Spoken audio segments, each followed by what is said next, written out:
Hello दोस्तों, मैं हूं गौरव और आज मैं बात करने वाला हूं लाइब्रेरी साइंस का ऑब्जेक्टिव क्वेश्चंस का। तो इसमें हम ढेर सारे ऑब्जेक्टिव क्वेश्चंस लाए हैं। तो ये हमारा ऑब्जेक्टिव क्वेश्चंस का महामाराथन क्लास है। तो अगर आप यूजीसी नेट का प्रिपरेशन कर रहे हैं या फिर केवीएस लाइब्रेरियन, एनवीएस लाइब्रेरियन का, या फिर आप जो है लाइब्रेरी साइंस से रिलेटेड किसी भी एग्ज़ाम्स का प्रिपरेशन कर रहे हैं, ये सब लेक्चर्स आपको बहुत ज़्यादा काम आने वाले हैं। तो आपने अगर हमारे चैनल को नहीं सब्सक्राइब किया है तो सब्सक्राइब कर लें और आप बेल आइकन दबा दें, क्योंकि जो है इसमें बहुत सारे लेक्चर्स लाने वाले हैं। और अगर आप लाइब्रेरी साइंस से किसी भी तरह रिलेटेड हैं तो हमारे चैनल को ज़रूर सब्सक्राइब करें। और आप हमारे जो है प्लेलिस्ट में जाके देख सकते हैं यूजीसी नेट का, केवीएस, एनवीएस वगैरह के लाइब्रेरियन का। मैंने सबके लिए बहुत अच्छे से प्लेलिस्ट बनाया है। यूजीसी नेट में हमने मोर देन 100 लेक्चर्स पे जो है आप उस पर देख सकते हैं। फिर लाइब्रेरी क्लासिफिकेशन आप अगर अच्छे से सीखना चाहते हैं तो उसका हमारा 6.5 आवर्स का वीडियो है। तो आप हमारे वीडियोज़ को अपने फ्रेंड्स के साथ भी ज़रूर शेयर करें। तो चलिए शुरू करते हैं। हमारा फर्स्ट क्वेश्चन है other names for the historical budget. तो हिस्टोरिकल जो बजट्स होता है उसका अदर नेम्स क्या क्या है? Item budget, linear budget, increase budget, all of the above. तो ये ऑल ऑफ द एबव होगा। तो हिस्टोरिकल बजट जो है उनका ये सब भी नाम होता है। देखो एक्सप्लेनेशन देखते हैं। The historical budget also called item budget भी कहते हैं। लीनियर बजट और increase budget is based on the past expenditure with incremental adjustment. जैसा आपका पास्ट एक्सपेंडिचर रहा है बजट का, उस अनुसार आप देख सकते हैं कि आपको किस किस जो है कैटेगरी में और ज़्यादा रिक्वायरमेंट है, उस हिसाब से आप जो है बढ़ा सकते हैं, एडजस्टमेंट्स कर सकते हैं। किसी में आप देखोगे कि कोई कैटेगरी है, मान लो कि जैसे एक तरह से लेबर कैटेगरी है, तो लेबर कैटेगरी में आप अगर देख रहे हो कि आपका 2 लाख रुपये जो है मतलब सरप्लस हो गया है, तो वो आप जो है एक तरह से डिक्रीज भी कर सकते हैं। समझ गए? तो it lists specific items like books और salaries assuming linear growth in cost. For example a library में increase books budget by 5% annually. आप अगर देख रहे हैं कि 5% जो है इन्फ्लेशन आ रहा है आपके बुक प्राइसेज में, तो आप उसका 5% उसका जो है एक तरह से इंक्रीज कर सकते हैं पैसे को, है ना। तो वैसे ही अलग अलग चीज़ में है, अलग अलग चीज़ में आप जहाँ तक देखोगे कि जो है इंक्रीज हो रहा है। अगर मान लो सैलरी एक्सपेंडिचर है, तो सैलरी एक्सपेंडिचर में अगर आप मान लो कि आप ऑटोमेशन कर दी हो लाइब्रेरी में, जैसे कैटलॉगिंग हो गया, क्लासिफिकेशन हो गया, जैसे फिर मतलब बुक सर्कुलेशन वगैरह हो गया, तो ये सब में आप कोई सॉफ्टवेयर्स वगैरह यूज करना शुरू किए हो, तो उससे हो सकता है कि आपका सैलरी एक्सपेंडिचर घट जाए। तो ये सब जो है इस अनुसार से आप कर सकते हो। समझ गया? तो देखो एक और चीज़ मैं बताऊंगा। The library is a growing organism by providing a stable predictable funding framework. तो जैसा fifth law of library science जो है, जैसे library is a growing organism, तो उस अनुसार जो है आपके ज़रूरतें पता करनी पड़ेंगी कि आपका कैसा कैसा ज़रूरत में चेंज हुआ है, और उस अनुसार आपको एडजस्ट करना पड़ेगा। और वैसा ही एक होता है जीरो बेस्ड बजटिंग। इसमें जो है एक तरह से पुराना कुछ भी आपका बजट रहा हो उससे कोई फ़र्क नहीं पड़ता है, इसमें जो है नए तरीके से यूज किया जाता है। तो वही अब जो है एक तरह से मॉडर्न जो भी मेथड्स हैं इंडस्ट्रीज वगैरह में, वो सब देखोगे तो ZBB जो जीरो बेस्ड बजटिंग कहते हैं वो यूज होता है। तो जीरो बेस्ड बजटिंग में आपका क्या होता है, इसमें आपका देखो तो फ्रेश स्टार्ट किया जाता है एक तरह से न्यू ईयर का, और जैसे नया बजट का, तो वो जो है। लेकिन लाइब्रेरी बजटिंग में देखोगे तो आपका हिस्टोरिकल बजट अभी भी यूज होता है। तो आपसे अगर पूछा जाए कि ये क्यों यूज होता है, तो आप इस तरह से कह सकते हैं क्योंकि लाइब्रेरी जो है उसकी ज़रूरतें अलग है, उसमें रिक्वायरमेंट्स के अनुसार उससे पास्ट एक्सपीरियंस से आपको जो है नया बजट तैयार करना है इस तरह से। तो देखो types of library book bindings है। तो लेदर बाइंडिंग भी होता है, जैसे टेक्सटाइल बुक बाइंडिंग भी होता है, हार्ड कवर भी होता है। तो ऑल द अबव हो जाएगा। देखो लाइब्रेरी बुक बाइंडिंग आपको पता ही होगा कि जो नॉर्मल बुक बाइंडिंग जो किया जाता है वो है। देखो एक्सप्लेनेशन देखते हैं। Library book binding includes leather binding. तो लेदर बाइंडिंग में आप देखोगे कि एनिमल हाइड्स यूज होता है, कि लेदर बाइंडिंग के बहुत जो एक्सपेंसिव बुक्स आप देखोगे, जैसे कितने बार जैसे मतलब कॉन्स्टिट्यूशन टाइप हो गया बुक जो बहुत टाइम तक यूज होना है, तो वो सब में ये सब यूज किया जाता है। या फिर लॉ के बुक्स हो गए ये सब। फिर जैसे टेक्सटाइल बुक बाइंडिंग हो गया जिसमें आप देखोगे क्लोथ्स का बाइंडिंग रहता है, इसमें भी जो पुराने टाइम में देखोगे थेसिस वगैरह टाइप का होता था, उस पर आप जैसे क्लोथ का देखते होगे किनारे किनारे, ये सब तो वो सब टेक्सटाइल बुक बाइंडिंग में आया था। फिर हार्ड कवर आपको पता ही होगा, आपके यहाँ जैसे भगवत गीता वगैरह जो मतलब गीता प्रेस वगैरह का होता है, ये सब हार्ड कवर में आता है ना। तो each type enhance durability and aesthetics. तो जैसे ही आपकी रिक्वायरमेंट है कि आपको लॉन्ग टाइम तक जब प्रिजर्व करना है या फिर एस्थेटिकल वैल्यू उसका प्रिजर्व करना है, तो वो सब पे आपको डिफरेंट मटेरियल्स यूज करते हैं। फॉर एग्जांपल देखो, लेदर इज कहाँ यूज किया था, तो रेयर बुक्स जो मैं बता रहा था, hard cover for general collection. समझ गया। देखो अब देखो, who is called the father of classical management. तो क्लासिकल मैनेजमेंट का फादर किसको कहते हैं। तो देखो, ये जो मैं क्वेश्चंस अभी रखा हूँ, ये सारे क्वेश्चंस आपको मिक्स्ड क्वेश्चन होंगे लाइब्रेरी के। तो मैं मिक्स क्वेश्चन भी इसलिए करा रहा हूँ कि आपको एक तरह से रिवीजन होता जाए, क्योंकि मैं मतलब टॉपिक वाइज देखो तो मैंने सारे टॉपिक्स कवर कर ही दिए हैं। तो अब यूजीसी नेट का भी एग्ज़ाम पास है, केवीएस लाइब्रेरियन का भी पास है, तो ये सब क्वेश्चंस आपको बहुत हेल्प करेंगे। तो who is called the father of classical management, ये चीज़ पे आप ध्यान देना कि यहाँ पे क्लासिकल मैनेजमेंट कहा जा रहा है, जो हमेशा से चलते आया है। समझ गया। तो वो जो है हेनरी फेयोल को कहते हैं फादर ऑफ क्लासिकल मैनेजमेंट। बहुत इंपॉर्टेंट क्वेश्चन है, आप याद कर लेना।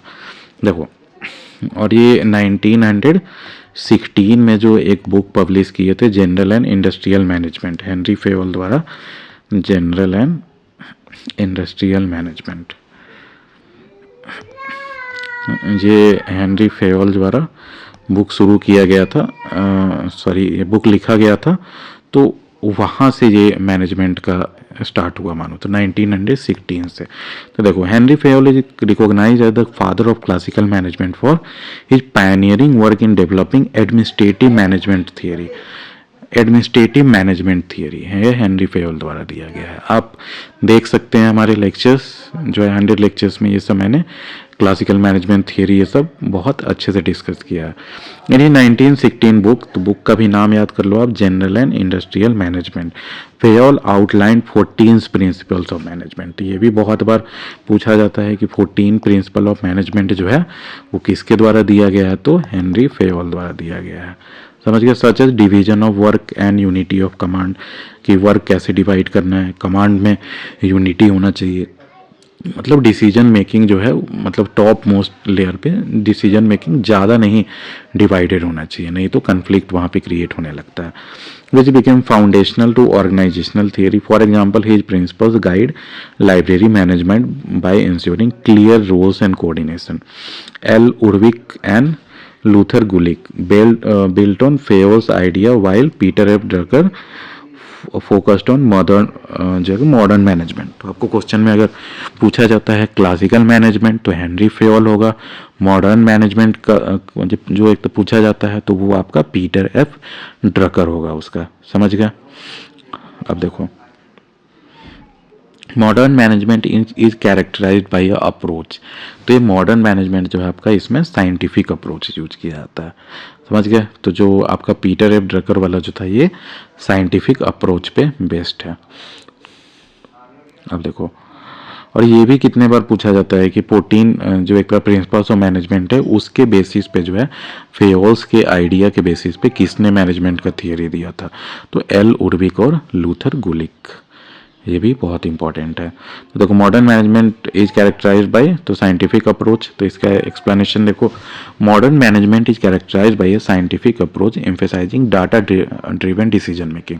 आप आजकल जितना भी देखे होंगे तो एक जैसे पढ़े होंगे कि आपका होता है डेटा से अच्छे से ऑर्गेनाइज किया जाए तो इन्फॉर्मेशन बनता है। इन्फॉर्मेशन को मतलब सेम टाइप ऑफ इन्फॉर्मेशन एक जगह रखा जाए तो वो आपका नॉलेज बनता है, और नॉलेज से ही एक तरह से मानो तो विजडम बनता है। तो आपका स्टार्टिंग पॉइंट तो डेटा ही है ना, उसी को तो आप एनालाइज करोगे। तो पुराने ज़माने में क्या होता था कि आदमी को जो मन में हुआ उस अनुसार आप अपने अनुसार जो है वो मतलब डिसीजन मेकिंग करता था। लेकिन जब डेटा साइंस आगे बढ़ा तो आप देखते हुए कि डिसीजन मेकिंग कितना ज़्यादा फैक्चुअल हो चुका है कि सबसे पहले देखोगे अगर किसी को फैक्ट्री स्टार्ट करना है तो उसका सबसे पहले वहाँ कंज्यूमर सर्वे करता है कि वहाँ उस चीज़ की रिक्वायरमेंट है भी कि नहीं, एक्सपोर्ट अपॉर्चुनिटीज़ क्या क्या है, रॉ मटेरियल्स मिलेगा कि नहीं मिलेगा। तो ये सारा डेटा एनालिसिस किया जाता है। और उसके बाद भी देखो तो फ्यूचर में भी कोई अगर कंपनी को ही अगर जैसे करना हो तो फिर वो भी मतलब डिसाइड करता है कि जैसे फ्यूचर में एक्सपेंसन उसी एरिया में उसको करना है या दूसरे देश में करना है, वहाँ पे उसकी रिक्वायरमेंट है कि नहीं है। तो उसी तरह जो है एक तरह से लाइब्रेरीज में भी देखोगे तो आपको आप अगर आपका मतलब डिजिटल लाइब्रेरी है तो उसमें आप देख सकते हो कि जो है कौन सा बुक जो है ज़्यादा जैसे डिमांड में रह रहा है, कौन से थीम की बुक ज़्यादा लोग जैसे जो एक तरह पढ़ना चाह रहे हैं, कौन सा बुक जो है एक तरह से बिल्कुल नहीं पढ़ाया जा रहा है। तो ये सब आपका डेटा आपके पास होगा। तो उसी डेटा के ही बेसिस पे आप जब एक तरह से डिसीजन ले रहे हो ना तो वो साइंटिफिक डिसीजन होगा और वो मोस्टली सही होता है ज़्यादातर देखा जाए। कभी कभी मतलब रैंडम डिसीजन मेकिंग के कंपेयर तो ये अच्छा ही होगा। तो ये आपका मॉडर्न मैनेजमेंट कहता है अप्रोच। तो देखो modern management is characterised by a scientific approach emphasising data driven decision making efficiency and systematic processes initiated by F W. Taylor scientific management principles. समझ गए? This approach uses empirical methods to optimise organisational performance. समझ गए? तो ये आपका F.W.. Taylor का भी तो साइंटिफिक एक तरह से मैनेजमेंट ही हुआ, लेकिन उसके ऊपर भी जो है आप डेटा बेस्ड जो है आप एम्पिरिकल डिसीजंस जैसे based on the statistical decisions आप लोगे तो वो ज़्यादा बेटर होगा। For example libraries can apply scientific management in circulation systems like RFID to streamline operations. समझ गए? तो RFID मैंने पहले भी बताया है लेक्चर्स में। RFID जैसे टैग्स वगैरह यूज होता है जिससे कोई आपका बुक चोरी नहीं हो सकता है, इशू मतलब बहुत इजी हो जाता है RFID स्कैनर से। तो ये सब फिर आप उसका इंडेक्सिंग करना चाहते हो, आपके लाइब्रेरी में बहुत ज़्यादा बुक्स है तो एक बार आप मतलब एक बार RFID स्कैनर घुमा दो तो सबका लिस्ट जो है वो बन के आ जाता है आपको एक्सेल में। तो बहुत चीज़ें हैं, तो ये सबसे आप और ज़्यादा बेटर बना सकते हो। समझ गए? अब देखो who is called the father of scientific management. तो फादर ऑफ साइंटिफिक मैनेजमेंट तो F.W. टेलर। समझ गए? Father of scientific management F.W. Taylor. और वहाँ क्या था आपका मॉडर्न मैनेजमेंट प्रिंसिपल्स और क्लासिकल मैनेजमेंट। समझ गए? तो सब में आप कंफ्यूज मत होना। क्लासिकल मैनेजमेंट था ना फेयोल, तो वैसे ही ये जो है F.W. टेलर है साइंटिफिक मैनेजमेंट का। समझ गए? देख लो तो फ्रेडरिक डब्ल्यू टेलर जो है F.W. टेलर का नाम है, known as the father of scientific management for his work in the late 19th century detailed in the principles of scientific management. तो F.W. टेलर की बुक थी the principles of scientific management. समझ गया? Taylor emphasise optimising work processes through time studies and worker efficiency. समझ गए? तो time study और worker का जो है इफिशियंसी के अनुसार जो है आप डेटा बेस्ड डिसीजन ले सकते हैं। For example his principles are applied in library automation to improve circulation process. जैसा मैं बता रहा था कि सर्कुलेशन को आप ऑटोमेट कर सकते हो। एल उर्विक और लूथर गुलिक का मैंने बताया था कि वो क्या किए थे, तो इसी चीज़ को जो आपका मतलब हेनरी फेयोल था तो उसके आधार पे जो है और ज़्यादा बेटर बनाए थे एडमिनिस्ट्रेटिव मैनेजमेंट को। और पीटर एफ ड्रगर का मैंने क्या बताया था, ये मॉडर्न मैनेजमेंट थियरी दिए थे।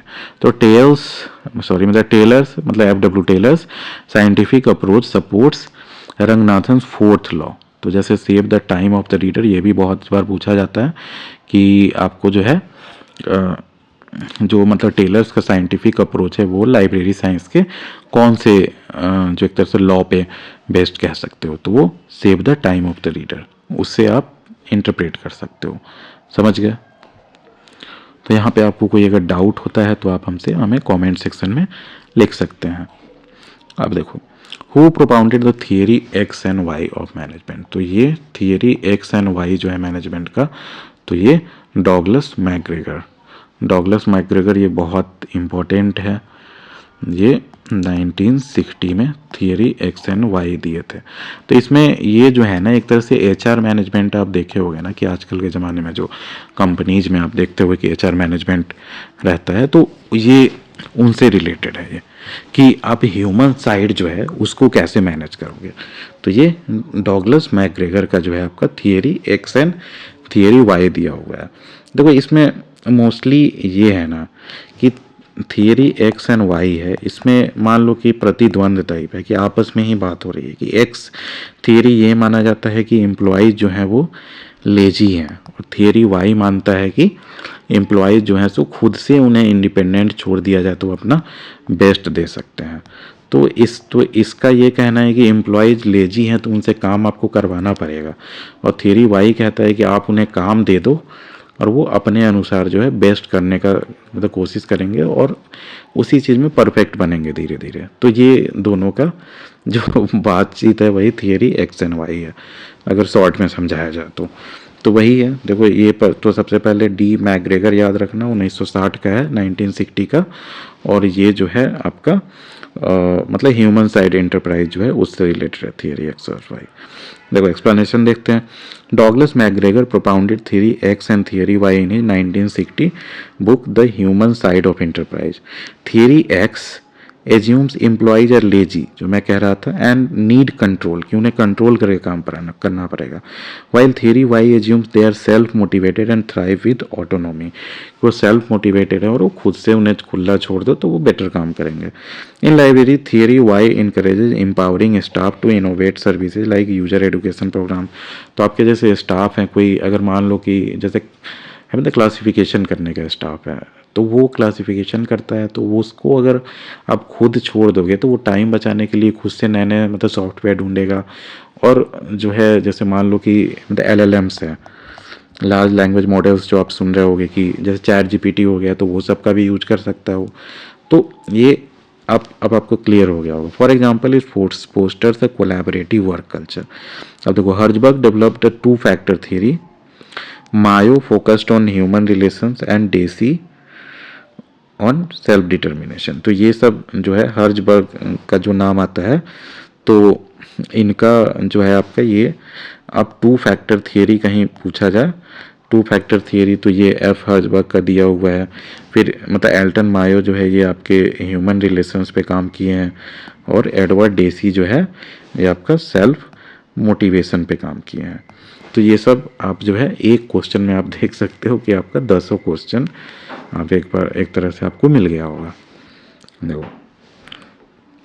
Who propounded the self determination theory. Self determination theory अभी मैंने बताया था कि एडवर्ड डेसी जो था उनके द्वारा दिया गया था, एंड रिचर्ड रेयान। तो ये दोनों एक साथ दिए थे, तो समझ गया। तो ये कब आया था, तो ये 1980s में आया था सेल्फ डिटर्मिनेशन थियरी। कि आपका जो है इसमें सेल्फ डिटर्मिनेशन समझ रहे हो ना कि ये मोटिवेशन से रिलेटेड है ना, कि एम्प्लॉयज जो है वो खुद मोटिवेट सेल्फ मोटिवेट कैसे हों उस पे बेस्ड है ये। तो देखो Edward Deci and Richard Ryan developed self determination theory SDT in 1980s, emphasizing intrinsic motivation, जो आपका अंदर का मोटिवेशन है, driven by autonomy, competence and relatedness. In libraries SDT जो है self determination theory encourages staff autonomy in tasks like developing user services, enhancing job satisfaction, for example allowing libraries to design works of foster management। समझ गया। फिर ये मैंने बता दिया कि मैकग्रेगर जो थे थियरी एक्स एंड वाई दिए थे, एफ हर्बर्ग जो थे वो 2-factor थियरी का उनका दिया हुआ है, मायो जो है सो सोशल रिलेशंस जो है उस पे बेस्ड है उनका। समझ गया। अब देखो who propounded 14 principles of management. 14 principles of management मैंने बताया था किस मतलब कौन दिए थे, तो हेनरी फेयोल, 1906 का बुक था, यहीं से अभी जस्ट मैंने बताया थोड़ी देर पहले। तो इसका कौन सा बुक था, तो जनरल एंड इंडस्ट्रियल मैनेजमेंट, ये वाला। देखो Henry Fayol propounded the 14 principles of management in his 1916 book general and industrial management. These principles including division of work authority and esprit de corps provide a comprehensive guide for organizational management. For example in library जैसे division of work कि सबको पता होना चाहिए कि किसका क्या काम है। ऐसा नहीं कि आप किसी दिन किसी को क्लासिफिकेशन का जैसे काम दे रहे हैं, अगले रोज ऑफिस में बिठा दे रहे हैं, तीसरे रोज जो है उसको कह रहे हैं कि भाई तू जो है मतलब सर्कुलेशन सिस्टम वाले काम पे बैठ जा। तो वही काम जो है वो डिवाइडेड होना चाहिए, तभी जो है बेटर मतलब अपने अपने काम में द एक्सपर्टीज आएगा लोगों को। तो डिवीजन ऑफ वर्क हो गया ensures specialise roles like cataloguing and classification. तो एफ.डब्ल्यू. टेलर जो है फोकस्ड ऑन साइंटिफिक मैनेजमेंट, जो मैंने बताया था कि जैसे ऑप्शन है हेनरी फेयोल हो गया इसमें। तो एफ.डब्ल्यू. मतलब टेलर जो थे ये मतलब साइंटिफिक मैनेजमेंट से रिलेटेड हैं, आपको मैंने बताया है। और लूथर गुलिक के बारे में मैंने बताया था कि उर्विक जो थे, लूथर गुलिक और उर्विक जो थे, ये आपका जो फेयल्स का जो फ्रेमवर्क था हेनरी फेयोल पे, उसी पे और आगे बढ़ा है। समझ गए? तो वही है। अब देखो the word CO in POSDCORB is N abbreviation of. तो CO क्या होता है? तो ये आपका कोऑर्डिनेशन या कोऑर्डिनेटिंग कह सकते हो। तो देखो in POSDCORB CO stands for coordinating one of the 7 management functions outlined by Luther Gulick and Lyndall Urwick. Coordinating involves aligning efforts across department। देखो तो ये जो मेनली जो है ना आपका 7 मैनेजमेंट प्रिंसिपल्स जो मैंने पढ़ाया है, आप हमारे मैनेजमेंट के लेक्चर्स देख सकते हैं। UGC नेट वाला जो मैंने लेक्चर जो प्लेलिस्ट अपलोड किया है 100 लेक्चर्स का, उसमें आपको मिल जाएगा, ये सारा मिल जाएगा एक लाइन से। सबके बारे में मैंने बहुत डिटेल में एक्सप्लेन किया है, तो वहाँ आप पूरा देख सकते हैं। तो इसमें सबका अलग अलग फुल फॉर्म होता है। तो CO से जो है आपका कोऑर्डिनेटिंग होता है। तो बेसिकली यही होता है कि एम्प्लॉयज़ जो हैं आपस में जो है कैसे कोऑर्डिनेट करते हैं। कितने बार आप देखोगे कि बड़ी ऑर्गेनाइजेशन है तो उसमें 15-20 डिपार्टमेंट है और सारा डिपार्टमेंट एक तरह से आइसोलेटेड रहे, बीच में कोऑर्डिनेशन ही ना रहे, तो वो मतलब स्ट्रक्चर मतलब लॉन्ग टाइम तक सही आउटपुट नहीं दे पाएगा, है ना। तो वही है to achieve organisational goals. In libraries, coordination ensures seamless operations between acquisition, cataloging and circulation sections. समझ गए? देखो who propounded the theory X and theory Y of management? तो D. मैकग्रेगर। ये मैंने बताया था जो आपका human side of enterprise, human side of enterprise इन्होंने 1960 में बुक दी थी, उससे रिलेटेड है। समझ गए? जिसमें बताया था कि एक्स जो है लेजी एम्प्लॉयज़ हैं और ये जो है आपका तो सेल्फ मोटिवेटेड एम्प्लॉय है। समझ गए? आप देखो the work to be done by acquisition section are. तो एक्विजिशन सेक्शन जो है क्या क्या काम करता है? ऑर्डर ऑफ बुक्स फॉर मतलब order for books and documents, ये भी काम है। Bill processing and claim cancellation, ये भी काम है। फिर एसेसन रजिस्टर में उसको जस्ट चढ़ाना, तो ये भी काम है। तो ये ऑल ऑफ दीज हो जाएगा। समझ गया? अब देखो who are the proponent of POSDCORB theory. तो पोस्ट कॉर्प थियरी किसके द्वारा दिया गया है? तो ये लूथर गुलिक और एल उर्विक द्वारा दिया गया था। कब? तो 1937 में। समझ गया? तो ये आपका जो हेनरी फेयोल द्वारा दिया गया था उसी को जो है आगे और बढ़ा के, है ना। तो इसमें 7 आपका प्रिंसिपल्स दिया गया था। ये मैंने पिछला क्वेश्चन में भी किया है। तो इसमें देखो जैसे P से हो जाता है प्लानिंग, ऑर्गेनाइजिंग, स्टाफिंग। D से हो गया आपका डायरेक्टिंग। CO से मैंने पिछले क्वेश्चन में बताया था कोऑर्डिनेटिंग। R से रिपोर्टिंग और B से हो गया बजटिंग। तो ये थियरी है, तो आपको एग्जाम में और भी पूछा जाता है इसमें से, अगर किसी और को तो आप उसमें टिक लगा सकते हो। तो इस पे एक क्वेश्चन आप देखोगे हमेशा आता ही है, बहुत ही इंपॉर्टेंट है वैसे ये।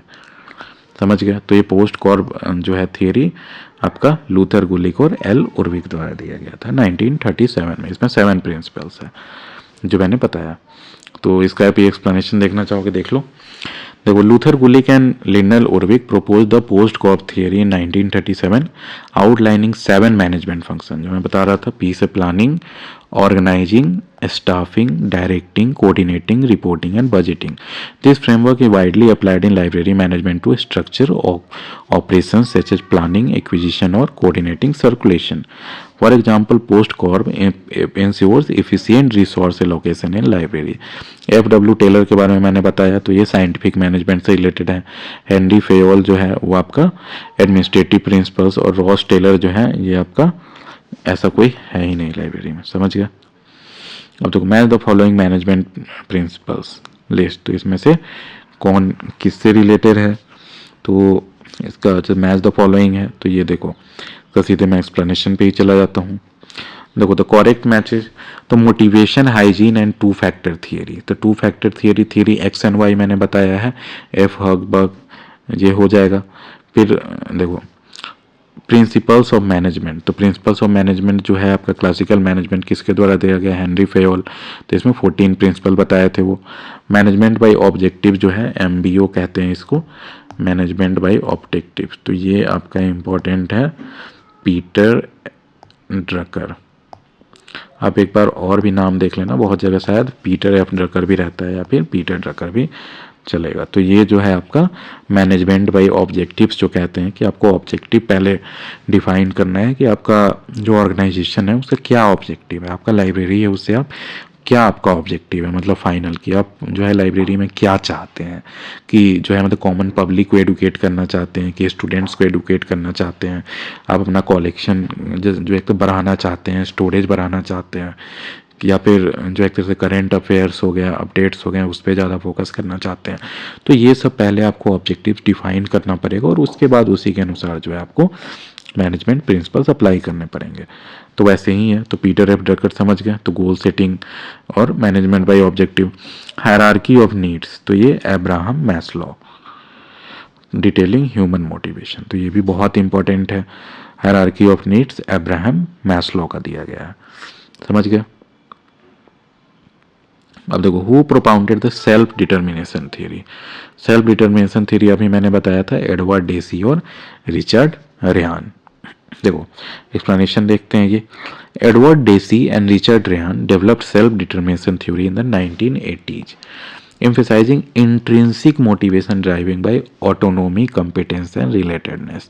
ये क्या मीनिंग हुआ, तो ऑटोनोमी. देखो, ऑटोनोमी ये हुआ कि आपको कोई काम दे दिया जाए और उसके बाद छोड़ दिया जाए कि ये काम आपको बस आउटपुट देना है, रिजल्ट देना है. तो आप ऑटोनोमी में जो है मतलब पूरा मतलब काम करेंगे तो आप और ज़्यादा बेटर काम करेंगे. और आपसे अगर हर 5 मिनट में पूछा जाए कितना हुआ कितना हुआ कितना हुआ, तो आप इरिटेट भी होंगे, फ्रस्ट्रेटेड भी होंगे. तो वो ऑटोनोमस डिसीजन मेकिंग में आपको बहुत बार फ़ायदा होता है लॉन्ग टर्म में देखा जाए तो. कॉम्पिटेंस, कि एम्प्लॉय जो है आपका कॉम्पिटेंट होना चाहिए, है ना, कि वो जो है एक तरह से फाइट कर सके, उन्हें मतलब आइडिया हो जो वो काम कर रहे हैं. और रिलेटेडनेस, की वो रिलेट कर सके उस काम के साथ. तो इन library SDT encourages staff autonomy इन task like developing user services, कि यूजर सर्विसेज जो है वो अपने अनुसार डेवलप करेगा कि ये सर्विस जो है और ज़्यादा बेटर दिया जा सकता है. तो वो कैसे खुद से क्यों करेगा, क्योंकि वो वहाँ पे प्रेजेंट है सुबह से शाम तक, उसे पता है कि क्या क्या दिक्कतें आ रही हैं. और अगर कोई ऊपर के मैनेजमेंट से वो ऑर्डर पास होता है तो वो मतलब उस लेवल का नहीं हो पाएगा, क्योंकि जो प्रैक्टिकली वहाँ पे काम कर रहे हैं उसे मतलब ज़्यादा आइडिया होगा ना कि क्या क्या चैलेंजेस आ रहे हैं. तो वही हो गया इनहांसिंग जॉब सेटिस्फैक्शन. आप देखो, who propounded the social relation of management theory. तो social relation of management theory जो है आपका एल्टन मायो द्वारा दिया गया है. समझ गया. तो ये 1920 1930 के बीच में जो है सोशल रिलेशन एंड मैनेजमेंट पे इनका बहुत ज़्यादा काम है. एल्टन मायो याद कर लो. तो देखो, इनका ये बेसिकली कहना है कि कोई भी जो काम है ना वो बेटर तरीके से कोलैबोरेशन से होगा. समझ गया. तो कोलैबोरेशन में आपका जो है क्या नेसेसरी हो जाता है, तो सोशल फैक्टर्स. तो सोशली अगर कोलैबोरेट ही नहीं कर रहे हैं एम्प्लॉयज़, तो वो कभी भी एक साथ खुद को नहीं जो है मतलब एज अ फैमिली देख पाएंगे, है ना. और तो काम आपका हैम्पर हो सकता है या उतना एफिशिएंट तरीके से नहीं हो सकता है. देखो, Elton Mayo propounded the social relations of management through his Hawthorne study. याद कर लो कि हाउथॉर्न स्टडी जो है 1920 से 30 के बीच में हुआ था। ये आपका सोशल रिलेशंस और मैनेजमेंट के रिगार्डिंग हुआ था। किसके द्वारा किया गया था? तो एल्टन मायो द्वारा किया गया था। Which highlighted the impact of social factors and group dynamics on productivity. समझ गए कि ग्रुप में जो काम कर रहे हैं और उनका डायनेमिक बीच का कैसा है, उससे जो है आपका प्रोडक्टिविटी इफेक्ट होता है। तो in libraries Mayo's theory supports team collaboration, जो मैं बता रहा था, for tasks like user orientation programme.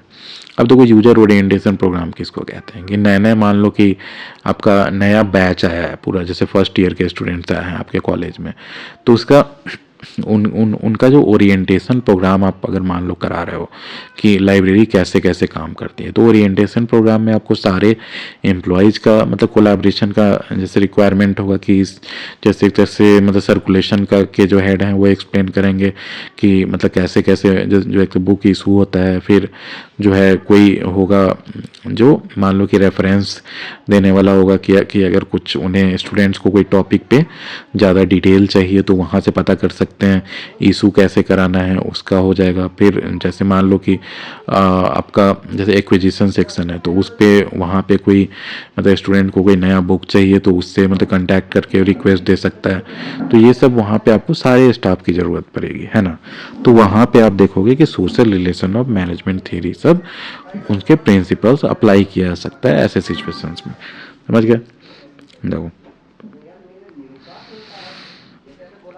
which the following are the four elements of the FRBR model.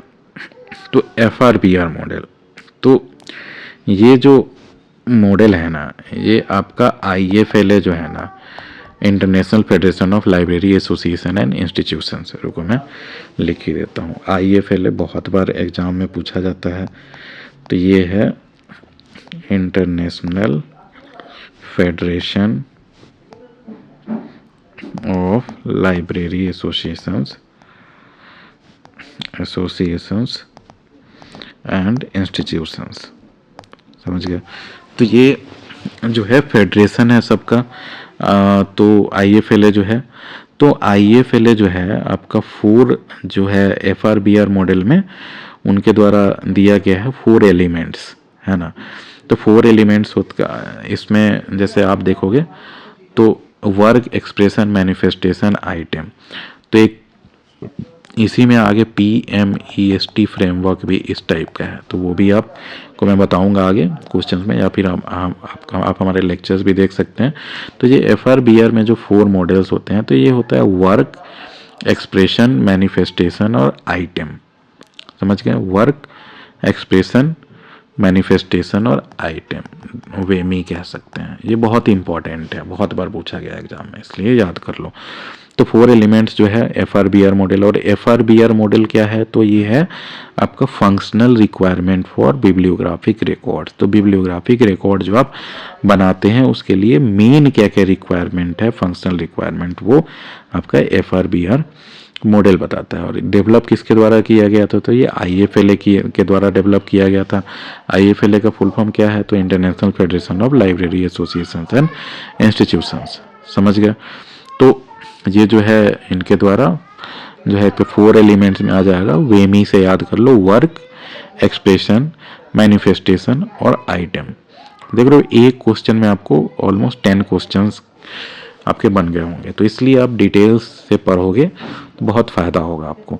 और अगर आपको जो है ये सब जो है डिटेल में ऐसे क्वेश्चन बुक चाहिए हो, तो हमारा 5000 क्वेश्चंस का जो एक जो है मतलब बुक है, वर्कबुक, जिसमें आपको इसी टाइप के एक्सप्लेनेशन के साथ मिल जाएंगे सारे, मतलब चैप्टर वाइज मैंने 100 टॉपिक्स में उसको डिवाइड कर दिया है, तो वो आप ले सकते हैं। और हमारे सारे जो स्लाइड्स हैं वो आपको मिल जाएंगे 999 में। अगर आपको मन हो तो आप उसे ले सकते हैं। आप जो है मतलब डिस्क्रिप्शन दे सकते हैं, या फिर पिंड कमेंट जो है आप देख सकते हैं कि कैसे कैसे उसको लेना है। और मैं केवल 999 में दे रहा हूँ, तो उससे भी आप कांटेक्ट कर सकते हैं। तो देखते हैं इसमें the FRBR functional requirement for bibliographic record model developed by IFLA includes 4 element, work, जिसमें इंटेलेक्चुअल क्रिएशन, जो भी वर्क कोई भी क्रिएट कर रहा है, मान लो कि कोई बुक ही है तो वो भी तो इंटेलेक्चुअल क्रिएशन है।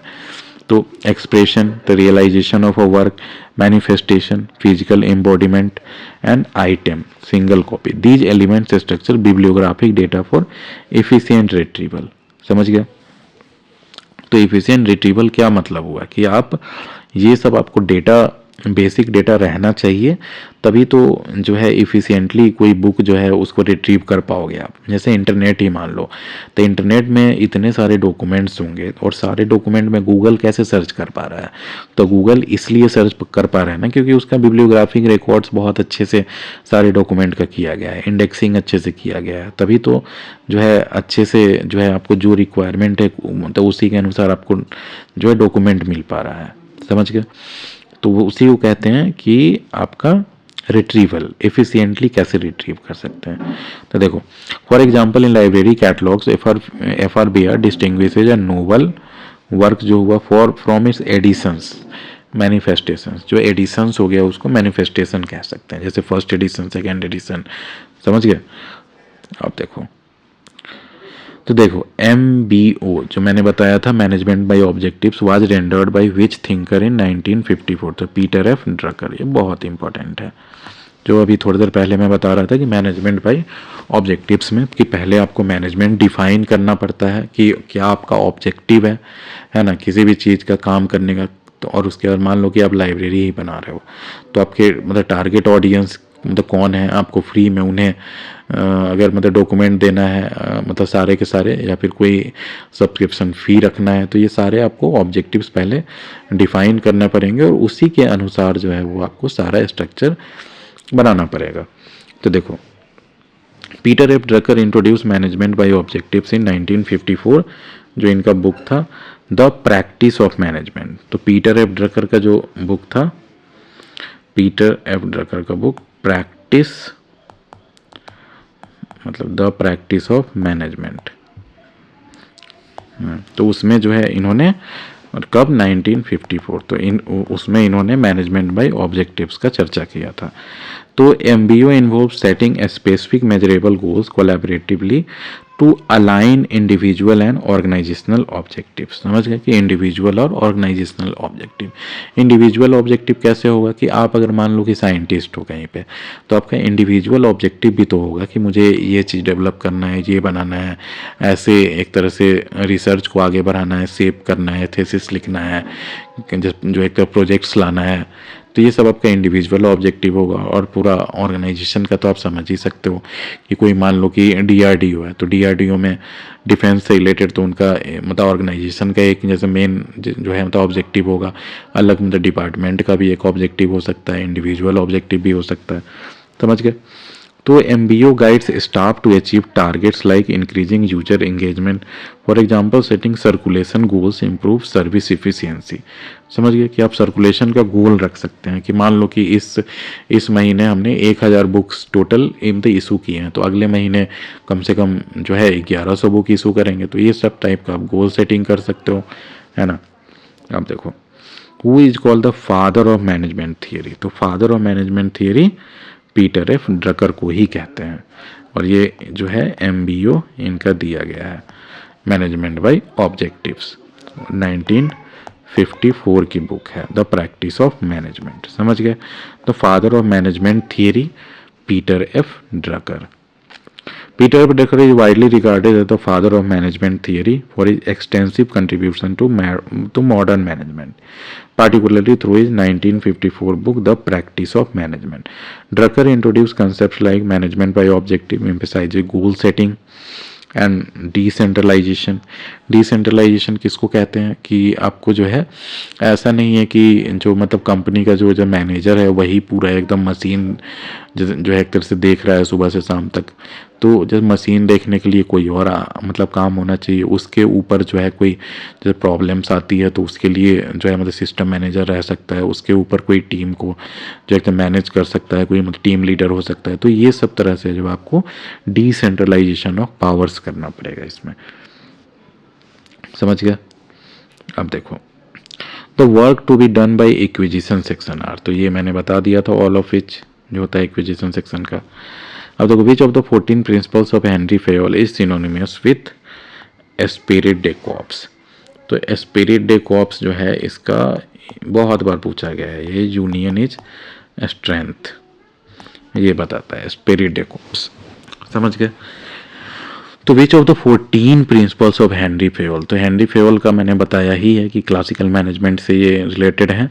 उनके जो 14 प्रिंसिपल्स है उसमें स्पिरिट डे कॉर्प्स का मीनिंग होता है यूनिटी इज या यूनियन इज स्ट्रेंथ, कि यूनियन साथ मिलके ही आप स्ट्रेंथ दिखा सकते हो, है ना। तो वह Henri Fayol's principle of spirit de corps synonyms with union in strength emphasizes fostering team spirit and harmony among employees to enhance organizational efficiency, समझ गया। in libraries this principle encourage collaboration among staff to deliver seamless service, समझ गया। joint efforts in organizing book fairs, आपको आ गया होगा समझ में। तो वो other name for the historical budget are, ये मैंने बताया है, item budget, linear budget, increase budget, ये सारे कहे जाते हैं हिस्टोरिकल बजट। ये क्वेश्चन रिपीट हो रहा है I think. Who propounded the theory X and Y, तो ये D McGregor. Who propounded self determination theory, तो ये Edward Deci and Richard Ryan, इसका मैंने एक्सप्लेन किया है। अब देखो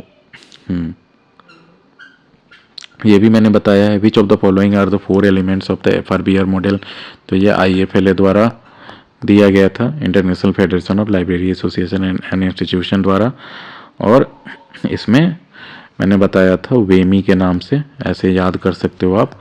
वर्क हो जाता है एक्सप्रेशन, मैनिफेस्टेशन, और आई से होता है आपका आइटम, है ना, तो वही है।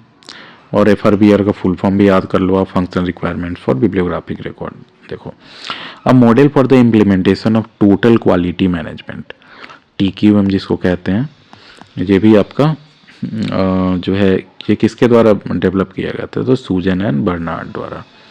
इन the system of the library is presented in with 2 steps and which is divided into 4 levels, तो ये सूजन एंड बर्नार्ड द्वारा किया गया था, समझ गया। देखो तो ये जो कहा जा रहा है ना कि देखो चलो मैं बता ही देता हूँ, तो 2 स्टेप्स जो इसमें लिया गया था, तो वो आपका फर्स्ट होता है असेसमेंट की, जो असेसमेंट पता ही होगा कि जो आप एग्ज़ाम देते हो या फिर किसी भी तरीके से आप एसेस करते हो कि एम्प्लॉयज़ कितने पानी में है मानो तो, और कितना काम कर रहे हैं। और दूसरा है इम्प्लीमेंटेशन, तो असेसमेंट और इम्प्लीमेंटेशन, और इसी को जो है आपका 4 लेवल में डिवाइड कर दिया जाता है, जिसमें आता है आपको अवेयरनेस आ गया, कमिटमेंट आ गया, एक्शन आ गया, और इंटीग्रेशन आता है। तो ये सब, तो वैसे मैंने ये सब एक्सप्लेन भी कर दिया है एक्सप्लेनेशन में। तो देखो सूजन Jurow and Susan B Bernard, तो ये बहुत जगह आपको सूजन और बर्नार्ड के नाम से ही मिलेगा, लेकिन अगर ऐसे भी फुल फॉर्म भी लिखा रहता है तो आप याद, आप टिक लगा सकते हो। सूजन Jurow and Susan B Barnard developed TQM model, total quality management model. देखो बेसिकली जो क्वालिटी मैनेजमेंट है ना, ये आपको ये बताता है कि आपको कोई भी, मान लो कि इंडस्ट्री है या लाइब्रेरी है, तो उसका टोटल क्वालिटी मैनेजमेंट मतलब क्या हुआ कि आपके जितने भी इंडिविजुअल प्रोसेसेस हैं, मान लो कि एसेसन है कि जो बुक जो है ख़रीदा जा रहा है, किस आधार पे ख़रीदा जा रहा है, या फिर मतलब यूज़र का इंटरव्यू हुआ, यूज़र सेटिस्फैक्शन हुआ, फिर जैसे आपके यहाँ जो है सर्कुलेशन सिस्टम होगा, फिर जैसे लाइब्रेरी मैनेजमेंट का कोई सॉफ्टवेयर होगा, तो ये सारे जो इतने सारे कैटलॉगिंग, क्लासिफिकेशन, फिर मतलब टेक्निकल डिपार्टमेंट हो सकता है आपके यहाँ, फिर सिक्योरिटी में RFID वगैरह हो गया, तो कितने सारे आपके लाइब्रेरी में ही कंपोनेंट्स आपको मिल जाएंगे। तो सारे कंपोनेंट्स को अलग अलग अगर पूरे को लाइब्रेरी को तोड़ो, तो उसमें कंपोनेंट्स को अगर इंडिविजुअली आप अगर सबके जो एक तरह से क्वालिटी को इम्प्रूव करते हो, तो वो पूरा एज अ होल भी जो है वो क्वालिटी इम्प्रूव होगा ही। तो ये जो है आपका टोटल क्वालिटी मैनेजमेंट में आता है, समझ गए। तो वही देखो सूजन Jurow and Susan B Barnard developed TQM model, ये 1993 का है, वैसे याद कर लो। For libraries outlined in integrating total quality management in library, 1993 में integrating total quality management in library with two steps, assessment and implementation, divided into four levels: awareness, commitment, action and integration. समझ गए? Awareness, commitment, action and integration याद कर लेना. This model enhances library services by focusing on user satisfaction and continuous improvement. For example, it guides libraries in refining circulation processes. Fayol, Taylor, ये सब जो है आपको पता है किसके बारे में, समझ गए? अब देखो, who propounded hierarchy of needs theory. तो हायरार्की ऑफ नीड्स थियरी जो है ये आपका अब्राहम मैस्लो, इनके द्वारा दिया गया था 1943 में. ये हो जाएगा A Maslow, Abraham Maslow, hierarchy of needs theory इनका दिया गया है. देखो एक्सप्लेनेशन देखते हैं. तो Abraham Maslow propounded the hierarchy of needs theory in 1943, outlining 5 levels of human needs: psychological, safety, love या बिलोंगिंग. समझ गए? तो ये आपका ह्यूमन नीड्स जो है ना, तो यही चीज़ होता है कि आपको मतलब क्या चाहिए. एक जैसे साइकोलॉजिकली आप स्टेबल रहें, सेफ रहें, लव या जैसे बिलोंगिंग हो, आपका सेल्फ एस्टीम हो, और सेल्फ एक्चुअलाइजेशन कि आप जिसके लायक हैं उस लायक आपको सब चीज़ मिले, मतलब सैलरी मिले या जॉब मिले, जो भी है. तो ये जो है आपका अब्राहम मैस्लो जो है हायरार्की ऑफ नीड्स थ्योरी में दिया है. तो इन library this theory guides staff motivation by addressing needs like job security, safety हो गया, रिकॉग्निशन जिसमें आपका सेल्फ एस्टीम हो गया, स्वाभिमान type. For example, providing training opportunity supports self actualisation, enhancing service quality. समझ गए? तो आप बेसिकली याद रखो, hierarchy of needs theory Abraham Maslow द्वारा दिया गया था 1943 में. मैं एक्सप्लेनेशन इसलिए भी बता देता हूँ कि देखो, कोई चीज़ विजुअलाइज करके और डिटेल में थोड़ा पढ़ोगे तो आपको लॉन्ग टर्म तक याद रहेगा, है ना. और समझते भी जाओ. जब लाइब्रेरी प्रोफेशनल आप बन ही रहे हो, जब घुस ही चुके हो इस फील्ड में, तो जानना भी चाहिए, है ना. अब देखो, who propounded the motivation, hygiene and develop to factor theory. तो ये मैंने पहले ही बताया है कि एफ हर्जबर्ग जो है, फ्रेडरिक हर्जबर्ग, उनका motivation, hygiene, to factor theory इनके द्वारा दिया गया. तो ये आपका जो है ना कि देखो, ये बेसिकली जो है ना एम्प्लॉय मोटिवेशन से रिलेटेड है कि एम्प्लॉय का जो आपका मोटिवेशन है वो कैसे इंक्रीज हो. तो जैसे मान लो कि जैसे सैलरी हो गया, सैलरी बढ़ने चाहिए. फिर आपका हो गया जैसे समय के साथ जो मतलब सैलरी में हो रहा हो. फिर जैसे प्रमोशन हो गया. फिर जो एक तरह से आपका किस चीज़ पे वो सेटिस्फाइड नहीं है, उस चीज़ को जो है एक तो सोल्व किया जा सकता है. तो ये आपका जो है motivation, hygiene and two factor theory के अंदर आता है. तो ये फ्रेडरिक हर्जबर्ग का दिया गया है. तो Frederick Herzberg developed the motivation hygiene two factor theory in 1959, identifying motivators. तो मोटिवेटर्स क्या क्या हो गया आपके लाइफ में, जैसे मान लो आपका salary, example achievement and hygiene factors, example salary, 10 influence job satisfaction. समझ गए? तो in libraries motivators like recognition, कि आपको अगर मान लो कि एम्प्लॉय ऑफ द मंथ का अवार्ड दिया जाए, तो वो ज़्यादा कुछ होगा नहीं उससे, लेकिन मोटिवेटेड रहेगा एम्प्लॉयज़ कि हाँ यार उसे मिला था तो मुझे भी मिलना चाहिए. तो ये सब टाइप के आप कैसे मोटिवेशन पैदा करोगे एम्प्लॉयज़ में कि वो और ज़्यादा बेटर काम कर सके, उसके लिए है ये. तो Frederick Herzberg motivation, hygiene and two factor theory इनसे रिलेटेड है. समझ गया? तो इसमें हाइजीन क्या है, आप अगर पूछा जाए तो ये आपका देखा जाए तो ये जो आपका डीमोटिवेशन जो हुआ ना, डीमोटिवेशन उससे ये रिलेट करता है कि आपको ऐसे फैक्टर्स जो डीमोटिवेट कर रहे हैं एम्प्लॉयज़ को कि सही से काम नहीं हो पा रहा है, उसको हटाने का. समझ गए? अब देखो, who propounded the social relation of management theory. तो social relation of management theory मैंने बताया है पहले भी कि एल्टन मायो 1920 से 1930, इससे रिलेटेड है ये. हाउथॉर्न स्टडी से रिलेटेड, उससे आया है ये social relation of management theory, Elton Mayo. समझ गया? अब देखो, who propounded the total quality management. तो टोटल क्वालिटी मैनेजमेंट जो है आपका, देखो एडवर्ड डेमिंग, एडवर्ड डेमिंग जो थे उनके द्वारा दिया गया था, लेकिन ये बहुत जगह यूएस नेवी से रिलेटेड है. समझ गए कि उन्होंने जो है टोटल क्वालिटी मैनेजमेंट, देखो ये स्टोरी तब हुआ था ना कि वर्ल्ड वॉर 2 के समय जो है आपको देखा गया था कि जब बहुत ज़्यादा रिक्वायरमेंट बढ़ गया था डिफेंस इक्विपमेंट का और डिफेंस का, क्योंकि वॉर चल रहा था चारों तरफ देखो तो आपको वॉर में देखोगे डिफेंस में आपका क्वालिटी का बहुत ज़्यादा इंपॉर्टेंस है। अगर आप मानो कि जैसे एक तो बॉम्ब का गोला दागे कोई मिसाइल चलाए और वो मिसाइल वहाँ तक पहुँचे ही नहीं, तो आपका सोच रहे हैं कि एक जगह प्रॉब्लम से, अगर मिसाइल के सेंसर में, हीट सेंसर में कोई प्रॉब्लम हो या फिर उसका जो इंजन है मिसाइल का उसमें प्रॉब्लम हो, कहीं भी एक जगह प्रॉब्लम हो जिसके कारण आप वॉर में बहुत ज़्यादा इधर से उधर प्रॉब्लम हो सकता है। तो उस समय जो है यूएस नेवी द्वारा जो है ये टोटल क्वालिटी मैनेजमेंट का थियरी लाया गया था एडवर्ड डेमिंग द्वारा। तो अब वहाँ से अब रिलेट कर सकते हैं कि टोटल क्वालिटी मैनेजमेंट जो है कितना इम्पोर्टेंट हो जाता है। देखो W. Edwards Deming, associated with the US Navy's quality initiatives, is the proponent of total quality management, emphasizing continuous improvement। समझ गया कि improvement जो है आपका continuous होना चाहिए, इंडिविजुअल लेवल पे भी, ऑर्गेनाइजेशन लेवल पे भी, एंड कस्टमर सेटिस्फैक्शन, और आपके जो कस्टमर है वो सेटिस्फाइड रहने चाहिए, उनका फीडबैक लेके और क्या क्या बेटर आप जैसे इसमें कर सकते हो, ये सब आप देख सकते हो। Deming's principles developed post World War II were adopted in library management to enhance service quality, such as improving user access through feedback। समझ गया। अब देखो who propounded hierarchy of needs theory, तो ये मैंने बताया है ए मैस्लो, अब्राहम मैस्लो। देखो the work CEO post Corp coordinating, ये भी मैंने बता दिया है। Who propounded social relation of management theory, तो ये एल्टन मायो, ये बहुत बार क्वेश्चन आ गया। Luther Gulick was the director of which organization, तो डायरेक्टर ऑफ ऑर्गेनाइजेशन लूथर गुलिक।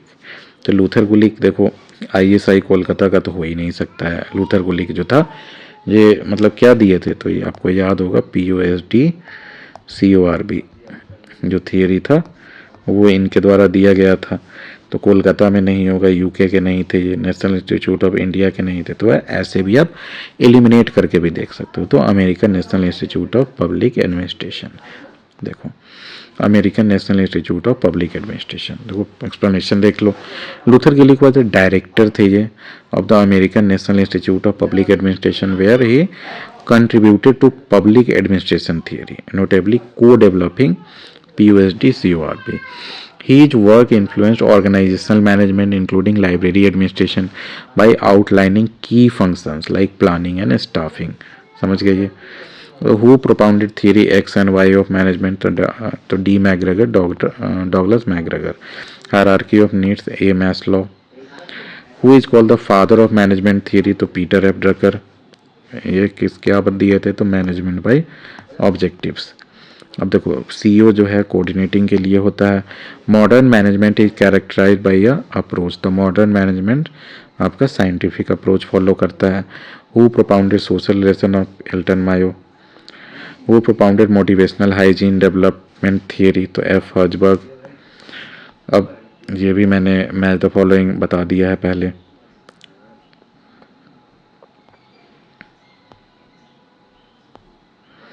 अब देखो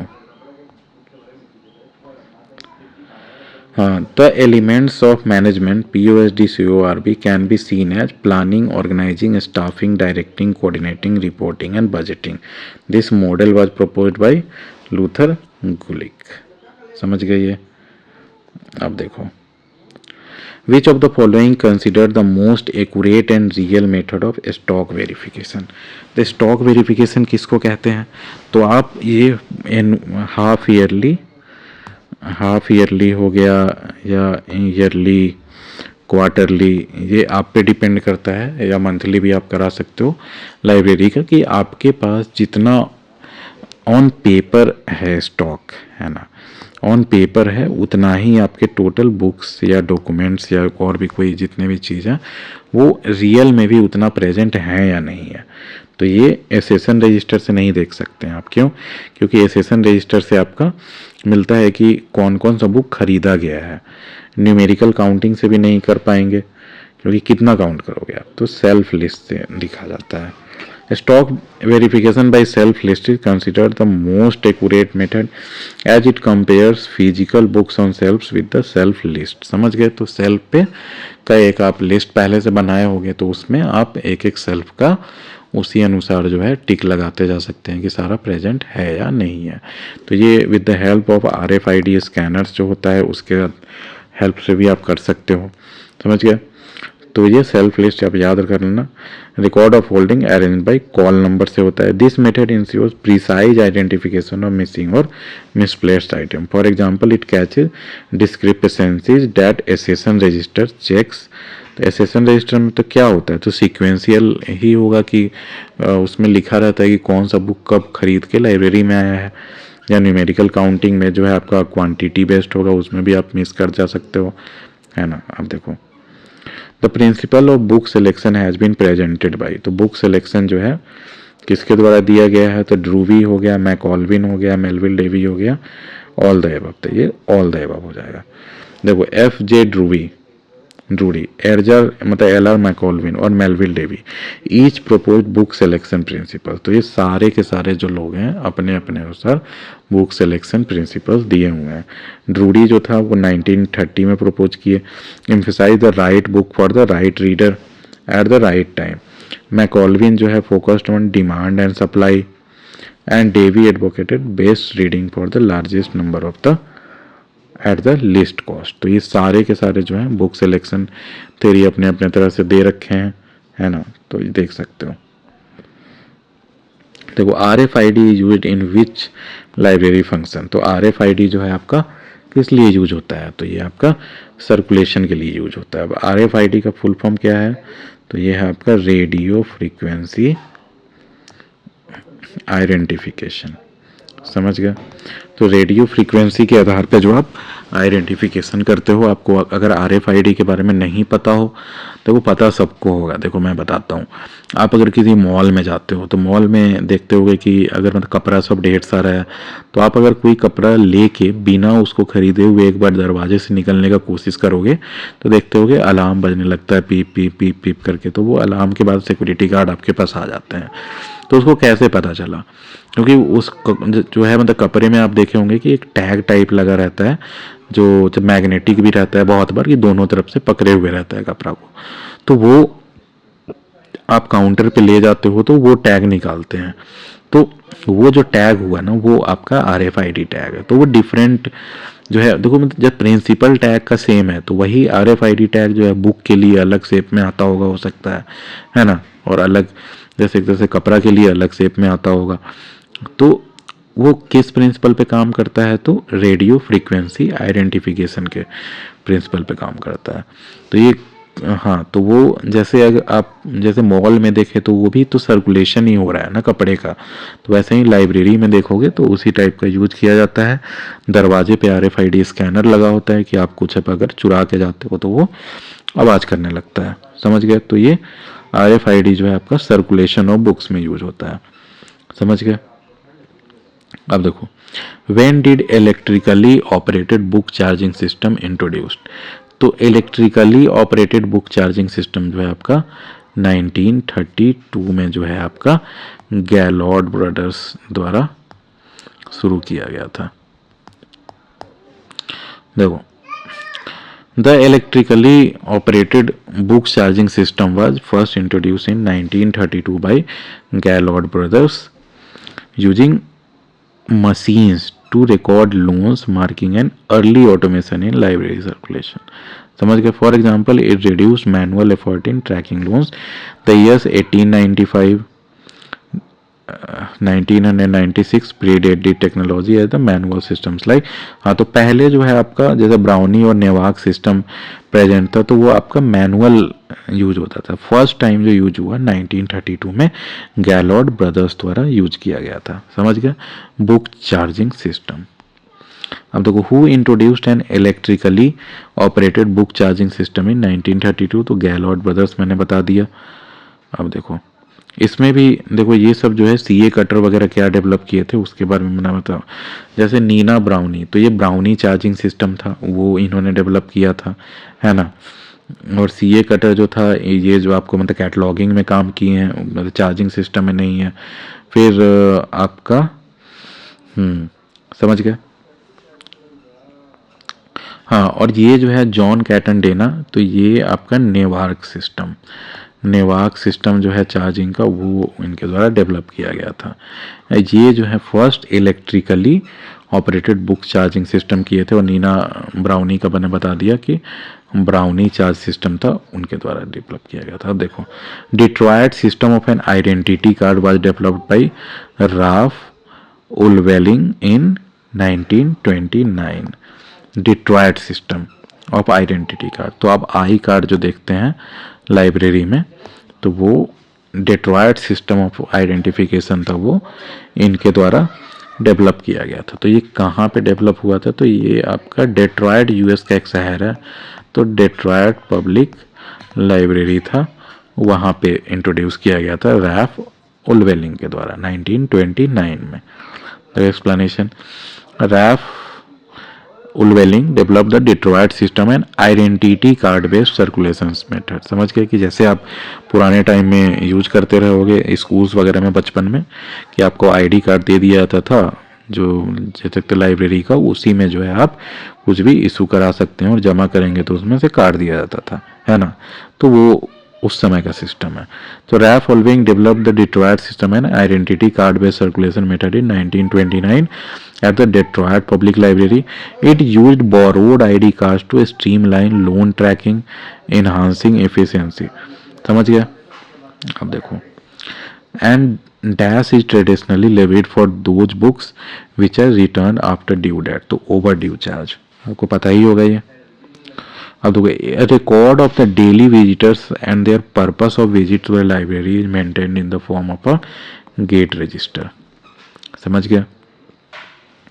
जो आप जाते होगे तो गेट पे कोई गेट कीपर टाइप जो हो गया लाइब्रेरी में, या फिर गेट कीपर नहीं है तो लाइब्रेरी के अंदर जाके आप देखोगे कि कितने लोग आए, किस काम से आए, कौन सा बुक वगैरह, तो वो आपका गेट रजिस्टर में भी अंकित रहता है। तो ये सब पूछा जाता है एग्जाम में, इसलिए मैं कह रहा हूँ। अब देखो, property counter, as users are not allowed to bring books other than materials and other belongings inside the library, a property counter is usually installed near the entrance. ये आप कॉमन सेंस से भी बता सकते हो कि मॉल्स में भी आप घुसते होगे तो देखते होगे कि जो है उसमें जो भी आपका पहले से पर्स है, हेलमेट है, ये सब जो है रखवा लिया जाता है, तो वो आपका प्रॉपर्टी काउंटर पे रखवाया जाता है। समझ गया। देखो, the main aim of circulation is, तो सर्कुलेशन से क्या होता है आपका लाइब्रेरी सर्कुलेशन में, तो वही है कि बुक आप इशू कराते हो, फिर फाइन भरते हो अगर लेट जमा करोगे तो, और उसके बाद जो है फिर से मतलब रिटर्न करते हो, है ना। या फिर उसमें प्री बुकिंग भी कर सकते हो, कोई बुक कोई और अगर इशू कराया हुआ है तो पहले से, है ना। तो आपका, तो इससे क्या होता है, तो मेन एम क्या है, तो आपका अवेलेबिलिटी ऑफ लाइब्रेरी डॉक्यूमेंट्स है वो सब तक अवेलेबल कराना, है ना। तो वही है, देखो, maximize the availability of library documents. समझ गए।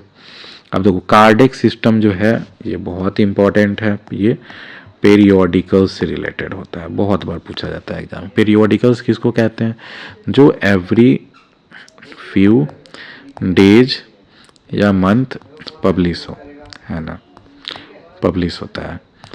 जैसे मान लो कि कुछ भी कुरुक्षेत्र मैगजीन हो गया, योजना हो गया, साउथ एशिया जर्नल हो गया, बहुत सारे है ना, ये सब पेरियोडिकल्स हो गया, चंपक, नन्नन, सम्राट, ये सब टाइप जो आता था। फिर जो वीमेन के भी बहुत सारे आते हैं, तो ये सब देखो। तो Kardex is used for keeping visible records of periodicals marketed by, तो Kardex system Remington Rand of India जो है इससे रिलेटेड है। अब देखो, Kardex A visible record system for periodical management was marketed by Remington Rand of India. It tracks subscriptions, वही subscription based हो गया जिसमें ई जर्नल्स, मैगजीन सब आते हैं। It tracks subscriptions and issue receipts using cards in a cabinet. समझ गए। तो ये कार्डेक्स सिस्टम उस समय लाया गया था। For example, it ensures timely journal availability, Kardex for India या Kardex India and Remington India.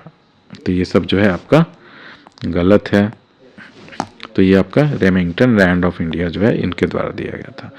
As Remington Rand is known as is the known distributor, Kardex align with Ranganathan fourth law save the time of the reader. समझ गया।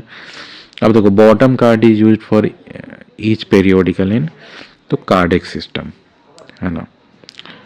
तो bottom card जो होता है उस पर आपका सब्सक्रिप्शन डिटेल्स हो गया और रिसिप्ट्स ये सब आपका रखा रहता है कि आप पता कर सकते हैं कि कौन सा पेरियोडिकल आपका ड्यू है, नहीं आया है, और कौन सा पेरियोडिकल किससे रिलेटेड है ना।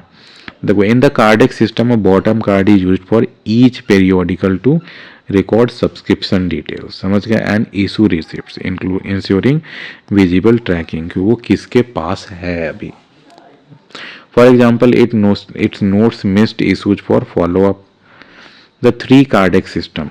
देखो तो ये कार्डिक सिस्टम जो था वो आप समझ गए है ना। कार्डिक सिस्टम जब जिसका पेरियोडिकल से रिलेटेड है रेमिंगटन रैंड ऑफ इंडिया, लेकिन आपका अगर 3 कार्डिक सिस्टम अगर यूज होता है मतलब 3 कार्ड सिस्टम तो ये आपका जो है SR रंगनाथन द्वारा दिया गया है। समझ गए। देखो the 3 card system Ranganathan uses register check and classifier index card. समझ गए। रजिस्टर चेक और क्लासीफायर इंडेक्स कार्ड होता है 3 कार्ड सिस्टम में, while ledger and register system use different format not bottom card. समझ गए। आ गया होगा समझ में आपको। अब देखो how many registration files are used in Newark system. तो नेवार्क सिस्टम जो है मैंने अभी थोड़ी देर पहले आपको बताया था नेवार्क चार्जिंग सिस्टम के बारे में। तो ये जो है आपका इसमें जो है हाउ मेनी रजिस्ट्रेशन फाइल्स, तो इसमें आपका 2 रजिस्ट्रेशन फाइल होता है ना। तो देखो इसका एक्सप्लेनेशन में देखते हैं। The Newark charging system uses 2 registration files. तो इसमें 2 रजिस्ट्रेशन फाइल होता है। तो क्या क्या होता है तो an alphabetical file of borrower application blanks and a numerical file of borrower numbers. समझ गए कि वही है नेवार्क सिस्टम में 2 तरह का हो गया, एक जो आपका बोरोवर का एप्लीकेशन हो गया कि कौन बोरो कर रहा है, और एक बोरोवर नंबर्स हो गया टिपिकली ना लूज लीफ नोटबुक और रजिस्टर। तो ये सब पहले यूज होता था लेकिन एग्जाम में पूछा जाता है तो आपको पता होना चाहिए। नेवार्क चार्जिंग सिस्टम में 2 तरह का आपका रजिस्ट्रेशन फाइल होता है। समझ गए। For example these files verify user identity during circulation. समझ गए आप। देखो in dummy system of circulation, dummy is made of wood. देखो in the dummy system of circulation a wooden dummy a block resembling a block is placed on the shelf to mark a borrowed book position ensuring easy resolving। तो इसमें आपका होता है dummy system of circulation. ये सब जो है बहुत पहले यूज होता था लेकिन अब लाइब्रेरी साइंस से रिलेटेड है तो आपको जानना पड़ेगा ही। तो इसमें ऐसा किया जाता था कि मान लो कि बुक सेल्फ्स है ना, बुक सेल्फ्स है। अब इसमें से मान लो कि इस पे 20 बुक्स है तो अब 20 बुक्स में से एक बुक जो है आपका ये इशू हो गया, ये तो इशू हो गया। तो अब मतलब उस टाइम उतना ज़्यादा तो मतलब दिमाग लगा के कोई किया नहीं था है ना कि उतना अच्छे से ऑर्गेनाइजेशन किया जाए, classification cataloguing book shelf number call number ये सब का। तो उसमें ऐसा किया जाता था कि एक बुक अगर यहाँ का इशू कर दिया जाता है तो इसके जगह सेम साइज का एक वुडन ब्लॉक जो है वो रख दिया जाता था कि पता चले कि वो जब बुक रिटर्न हो के आएगा तो ये वुडन ब्लॉक को हटा के इसको वापस रख दिया जाएगा। तो ये डमी सिस्टम ऑफ सर्कुलेशन था। समझ गया। अब देखो loose leaf books is a recording documents use for recording receipts of periodicals. Loose leaf book होता है ये आपका पेरियोडिकल्स के लिए यूज होता है, समझ, जिसमें जर्नल्स वगैरह सब आ सकते हैं। देखो the area of library in which staff members handling the loan procedure, कि आपको कोई बुक लोन पे दे रहे हैं तो वो आपको क्या होता है तो सर्कुलेशन डेस्क में आता है। समझ गए। अब देखो the membership card entitling the holder to borrower books from the library is called, तो इसको बोरोवर्स टिकट भी कहते हैं मेंबरशिप कार्ड को। समझ गया। अब देखो in which charging system details of the loans are recorded on disc और टेप। तो ये डिस्क या टेप पे। तो ये भी आपका रिकॉर्डिंग का फॉर्मेट था। पहले जैसे आप देखोगे कि जैसे जैसे स्टोरेज सिस्टम्स प्रोसेसिंग वगैरह डेवलप होते जा रहा है, वैसे भी टेक्नोलॉजीज भी बदलते जा रही हैं, है ना। पहले आपका क्या होता था कि बुक हो गया या रजिस्टर हो गया, उसमें रिकॉर्ड होता था। उसके बाद क्या आया कि आपका जैसे फ्लॉपी डिस्क आया, है ना, फ्लॉपी डिस्क आ गया आपका। फिर इसी में जो है एक तरह से टेप टाइप वाला भी, मतलब फ्लॉपी डिस्क को भी आप तोड़ोगे अंदर तो उसमें भी टेप ही मिलता है। फ्लॉपी डिस्क आया, फिर सीडी ड्राइव आया, फिर डीवीडी आया, फिर देखोगे ब्लूरे आ गया। फिर ब्लूरे के बाद आप देखोगे जैसे पेन ड्राइव्स आने लगा, है ना। फिर हार्ड डिस्क ड्राइव्स आने लगा। हार्ड डिस्क ड्राइव के भी बाद आप देखोगे एसएसडी जो सॉलिड स्टेट ड्राइव्स है वो आता है। एसएसडी के भी बाद देखोगे कि अब क्या हो रहा है, तो क्लाउड कंप्यूटिंग जैसे फेमस हो रहा है कि आपका डेटा कुछ भी आपके पास नहीं है, सारा का सारा कहीं और सर्वर में स्टोर रहता है और आप जो है बस एक कंप्यूटर लेके बैठे रहते हैं, जिसको टर्मिनल का नाम दे दिया जाता है ना, टर्मिनल कहते हैं। तो या फिर इसको नोड भी कह सकते हो आप, एक नोड हो गया अगर उसमें लैंड मैन वैन के जब फॉर्म में देखो तो ये सब जो है ऐसे ऐसे बढ़ते गया। तो वही है in which charging system details of the loans are recorded on disc tape. तो डिस्क टेप पे कंप्यूटराइज चार्जिंग सिस्टम हो जाएगा, समझ गया। देखो A computerized charging system records loan details on digital storage, example disk or databases, automating circulation in libraries, for example systems like Koha track loans electronically, replacing manual cards। समझ गए ये। अब देखो what is a simplified system of Detroit self charging system। तो डिट्रॉयड self charging system का आप अगर simplified system देखोगे तो इसको ब्राउनी चार्जिंग सिस्टम कहते हैं। और ये किसके द्वारा दिया गया था, तो नीना ई ब्राउन। तो डिट्रॉयड सेल्फ चार्जिंग सिस्टम, इसको ब्राउनी चार्जिंग सिस्टम भी कहते हैं, समझ गए। तो देखो एक्सप्लेनेशन देखते हैं। The Detroit self charging system developed in 1929 में डेवलप हुआ था ये डिट्रॉयड सेल्फ चार्जिंग सिस्टम, हाँ 1929। और ये ब्राउनी चार्जिंग सिस्टम कब हुआ था, तो 1895। तो ये इसी का एडवांस रूप है, समझ गया।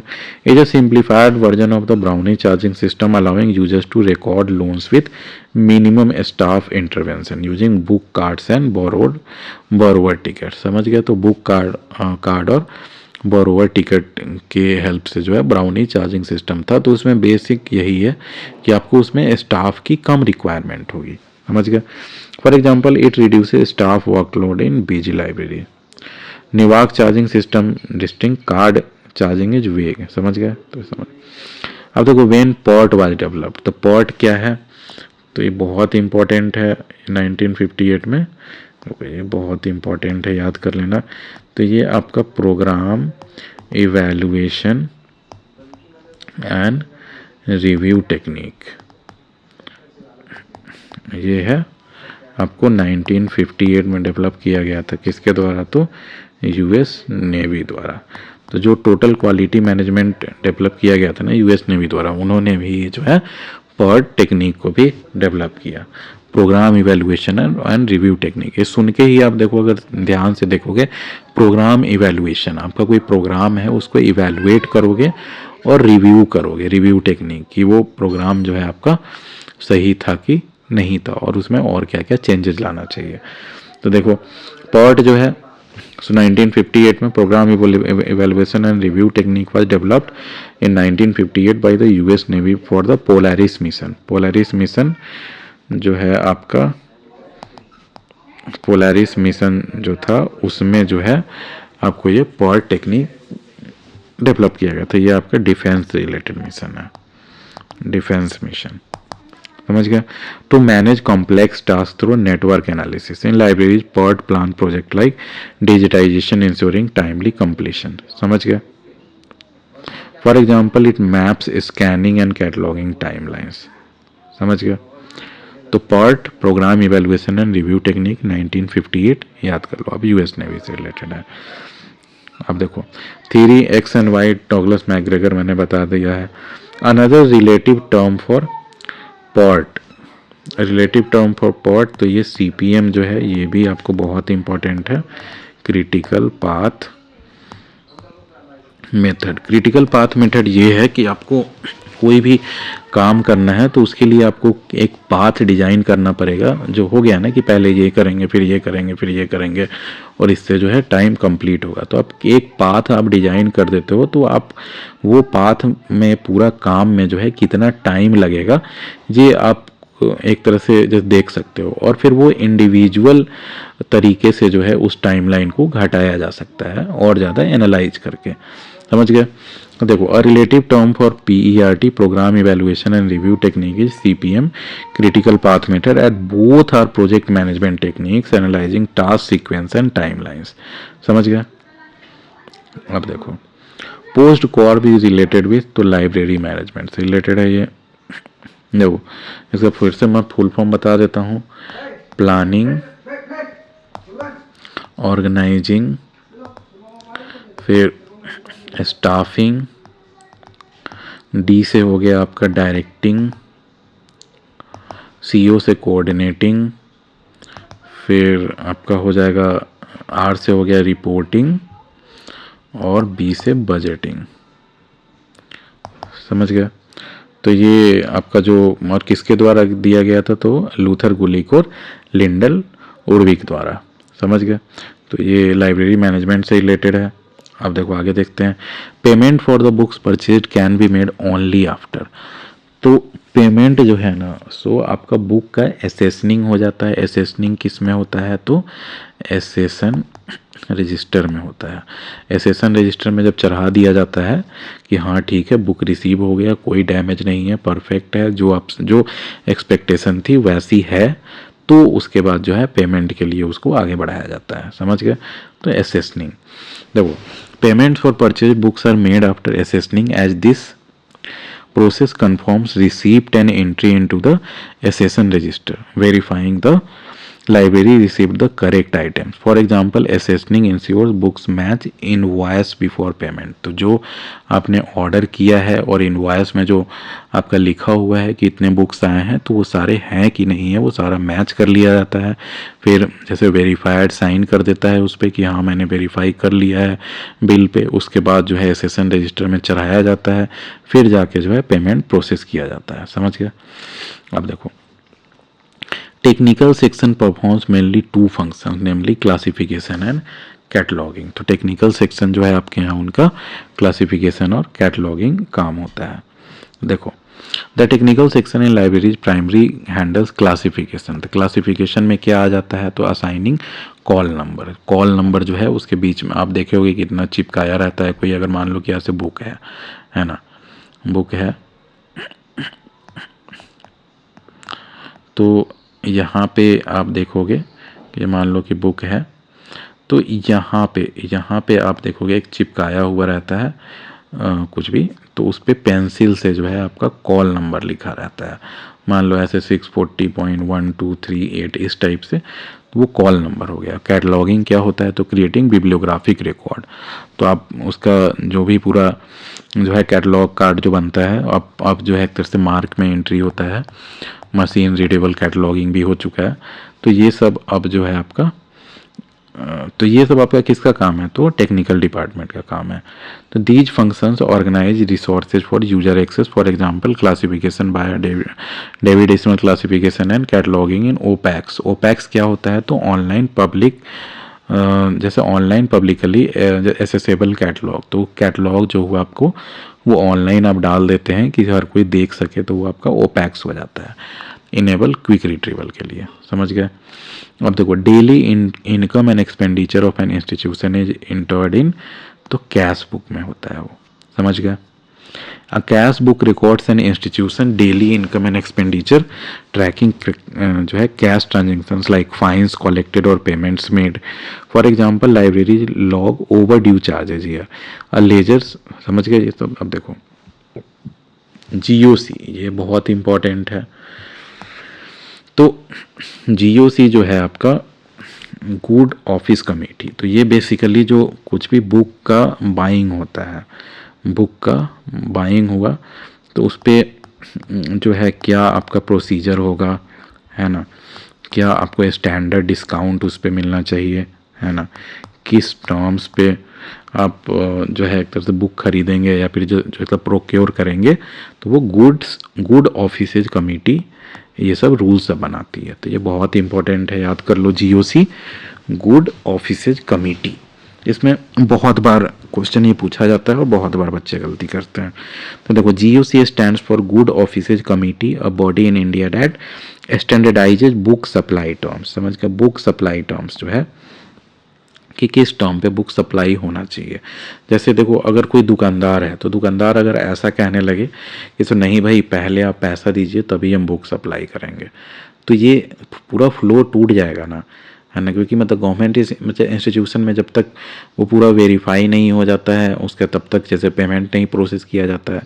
तो इसलिए इसका ये स्टैंडर्ड्स वगैरह और जो डिटरमिन करने वाला ऑफिस हुआ उसको गुड ऑफिसेज कमेटी कहते हैं। देखो, GOC stand for good offices committee, a body in India that standardises book supply terms for library, ensuring fair discounts and efficient procurement. की प्रोक्योरमेंट करना कैसे है।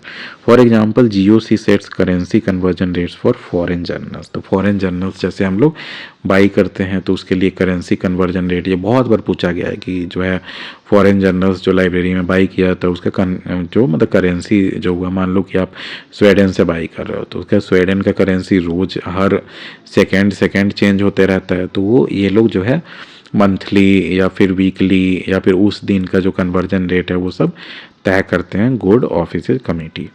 समझ गए। तो गवर्नमेंट ऑफिस कंट्रोल जनरल ये सब में होता है। ठीक है जी। अब देखो, तो ये सब जो है इस टाइप के क्वेश्चंस का मैंने एक 5000 क्वेश्चंस का एक मतलब क्वेश्चन बैंक बनाया है, जिसमें पूरा सिलेबस आपको जो है 100 टॉपिक्स में डिवाइड कर दिया गया है और वो सारे टॉपिक्स पे आपको 50 क्वेश्चंस मिल जाएंगे। और इसके साथ साथ मैं जितना भी स्लाइड्स में पढ़ा रखा हूँ वो मोर देन आपको जैसे मान लो 10 यूनिट में है और एवरी यूनिट में आपको ऑलमोस्ट अप्रॉक्स 300 स्लाइड्स मिलेंगे। तो ये भी आप कह सकते हो कि मोर देन 2000 के आप आसपास स्लाइड्स होगा ही। तो ये सब पे पूरा समराइज्ड आपको ये जो है लाइब्रेरी साइंस का आपको मिल जाएगा। तो उस पे भी आप हमसे बाई कर सकते हैं, आप देख सकते हैं कमेंट सेक्शन में और डिस्क्रिप्शन में। तो चलिए आगे चलते हैं, तो कंटिन्यू करते हैं। अब तो Gaylord brothers introduce an electrically operated book charging machine using the basic 2 card systems devised by Dana in 1932 में। तो ये आपका जॉन कैटन डैना, इनका नाम था जॉन कॉटन डैना।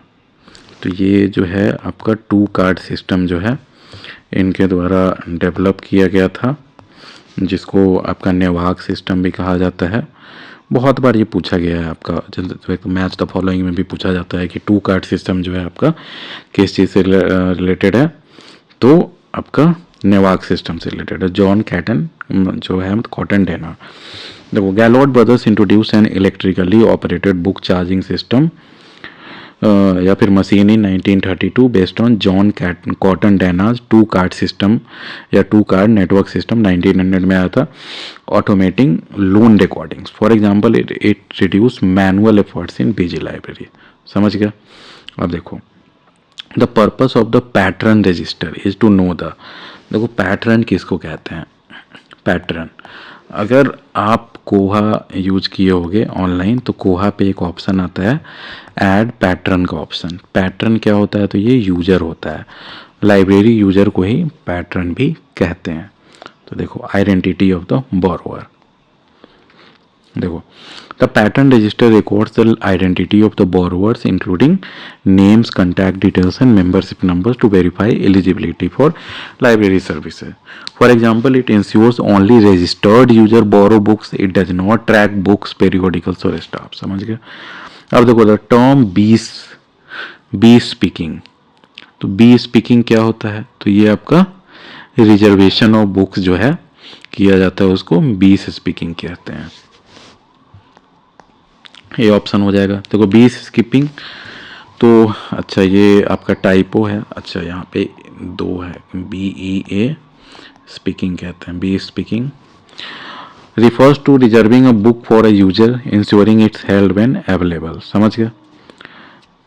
ये बेसिकली आप देखोगे कि लाइब्रेरी सर्विसेज जो अब ऑटोमेट और ज़्यादा होने लगा है लाइब्रेरी के, आप देखोगे कि ऐप्स आने लगे हैं। तो इसमें कोई आप अगर बुक है वो देख रहे हो कि कोई और आदमी जो है इशू कराए हुए है, तो उसको आप अगर चाहो तो घर बैठे बैठे भी लाइब्रेरी के जो ऐप्स हैं, अगर आपके यहाँ ऐप अवेलेबल है तो है, नहीं तो ऐसे भी लाइब्रेरी में जो है जाके आप कह सकते हो कि ये बुक जब अवेलेबल होता है तो वो आप पहले से बुकिंग कर सकते हो, तो उसको बेस पिकिंग कहते हैं। समझ गया। अब देखो, अ lending system in which a borrower enters his ticket number on the next vacant line of the book card. The assistant checks and stamps the debt level is called, तो ये डेमको self charging system में होता है। समझ गया। देखो इसमें ऐसे भी आप कॉमन सेंस लगा सकते हो। देखो डेमको सेल्फ चार्जिंग, अच्छा ये आपका जो है तीनों का नाम एक ही लिखा गया है गलती से, कोई नहीं, आपको बस नॉलेज से मतलब है। देखो, a record of the daily visitors and their purpose of visit to the library is maintained in the form of a gate register, जैसे मैंने बताया। देखो, a mark borne by a book that denotes its exact और fixed position on a shelf is called shelf mark. समझ गया कि self पे जो है कहाँ पे वो रखा हुआ है। मान लो कि जैसे लॉ की बुक्स है या पूरा कॉन्स्टिट्यूशन का, यहाँ पे 30 मतलब बुक्स में अगर डिवाइड किया गया है किसी चीज़ को, या इंसाइक्लोपीडिया है 1 2 3 4 से 30 तक का, तो इसमें किसी हर एक का कोई ना कोई जगह होगा कि वहाँ पे रखा जाता है, उसको सेल्फ मार्क कहते हैं। कि एग्जैक्ट या फिक्स्ड पोजीशन जो बताते हैं वो हो गया। देखो, सेल्फ मार्क और कॉल नंबर भी इसको कहा जाता है। denotes a book exact position on a library shelf based on the classification systems like David Decimal classification or Library of Congress classification. For example, 823.8 DIC अगर ये लिखा हुआ है कॉल नंबर, तो इसका क्या मीनिंग हुआ? प्लेसेज ए डिकेंसन नोवेल प्रिसाइजली, तो इससे पता कर सकते हो कि आप डिकेंसन जो नोवेल है कहाँ पे रखा हुआ है। तो library mark and leaf marker ये सब नहीं होता है। समझ के। अब देखो, a dash is a mark in a book और manuscript that denotes the cupboard और bookcase where it is kept as well as the shelf and possibly even its location on the shelf. तो ये self mark, इसी को जो है self mark को ही जो है आपका कॉल नंबर भी कहा जाता है। समझ गया। अब देखो, dash on which the date due और date of issue are stamped, एक समझ गया, to be pasted on the back और front fly leaf of the book. देखोगे कि जैसे लाइब्रेरीज में बहुत बार जाओगे तो फर्स्ट पेज आप पलटोगे तो उसके में एक लीफ टाइप इसमें लगाया हुआ रहता है, चिपकाया हुआ भी बहुत बार हो सकता है। तो इस पे आपका लिखा जो है मतलब किस दिन जो है आपका इशू किया गया और ड्यू डेट, ये दोनों यहाँ पे लिखा रहता है और बहुत बार स्टाम्प किया हुआ रहता है, मतलब मुहर मारा रहता है, तो उसको डेट स्लिप कहते हैं। समझ गए। देखो, a date slip pasted on a books fly leaf is stamped with the issue or due date to track loans. For example, it informs users when to return books, book cards, record। समझ गए। अब ये देखो, a blank page in the front or the back of a book is called, तो fly leaf जो मैंने बताया अभी जिस पे डेट लिखा जाता है। अब देखो, a register kept at the entrance of a library where visitors write their names address, तो ये गेट रजिस्टर हो जाएगा। अब देखो, a counter at the entrance to a library where visitors can deposit those belongings, तो ये property counter बता दिया मैंने। अब देखो, persons with basic qualification level and training in elements of professional library work is called, तो semi professional, जिसको basic qualification होना तो उसको सेमी प्रोफेशनल कहते हैं, जैसे डिप्लोमा वगैरह हो गया। समझ गए। अब देखो, इंडियन स्टैंडर्ड्स इंस्टीट्यूट जो ISI है, कहाँ है ये? तो कोलकाता में है, ये याद कर लो पहले तो। Institute which is now known as the Bureau of Indian Standard, जिसको BIS भी कहते हैं, Bureau of Indian Standard, appointed dash as the chairman of its first documentation selection committee which fixed accorded priority to the areas of library building furniture and seating. तो ये doctor SR Ranganathan को बनाया गया था, इसका फर्स्ट डॉक्यूमेंटेशन सेक्शन कमेटी। समझ गया। देखो, doctor SR Ranganathan was appointed chairman of the first documentation section committee of the Indian standard institute, अब जिसको BIS कहते हैं, prioritising standards for library buildings, कि आपका लाइब्रेरी बिल्डिंग का स्टैंडर्ड क्या होना चाहिए। इसमें क्या होगा स्टैंडर्ड में, जैसे आप देखो कि लाइब्रेरी बिल्डिंग के जो बारे में कहा जाता है कि वो एक तरह से सेंटर में होना चाहिए, पूरा आपका जो भी डिपार्टमेंट्स है सबके सेंटर में होना चाहिए। फिर उसमें क्या क्या आपका स्पेस कैसा होना चाहिए, उसका मतलब एंट्रेंस हो गया, ये सारा चीज़ में डिफाइन किया गया है। डायमेंशंस कि आपको कैसा बनाना है, ये सब चीज़ समझ गया। फर्नीचर्स एंड फिटिंग सब चीज़ के लिए। अब देखो स्टैंडर्ड जो है IS 1553 से 1960, IS 1553 से 1960 इज रिलेटेड टू लाइब्रेरी। तो ये furniture, chair and tables for educational institutions including library. समझ गए, ये बहुत इंपॉर्टेंट है। ये मतलब सुन के लग रहा होगा कि यार ऐसा फर्नीचर वगैरह से रिलेटेड क्वेश्चन क्यों पूछा जाए लेकिन पूछा जाता है, ये जान लो।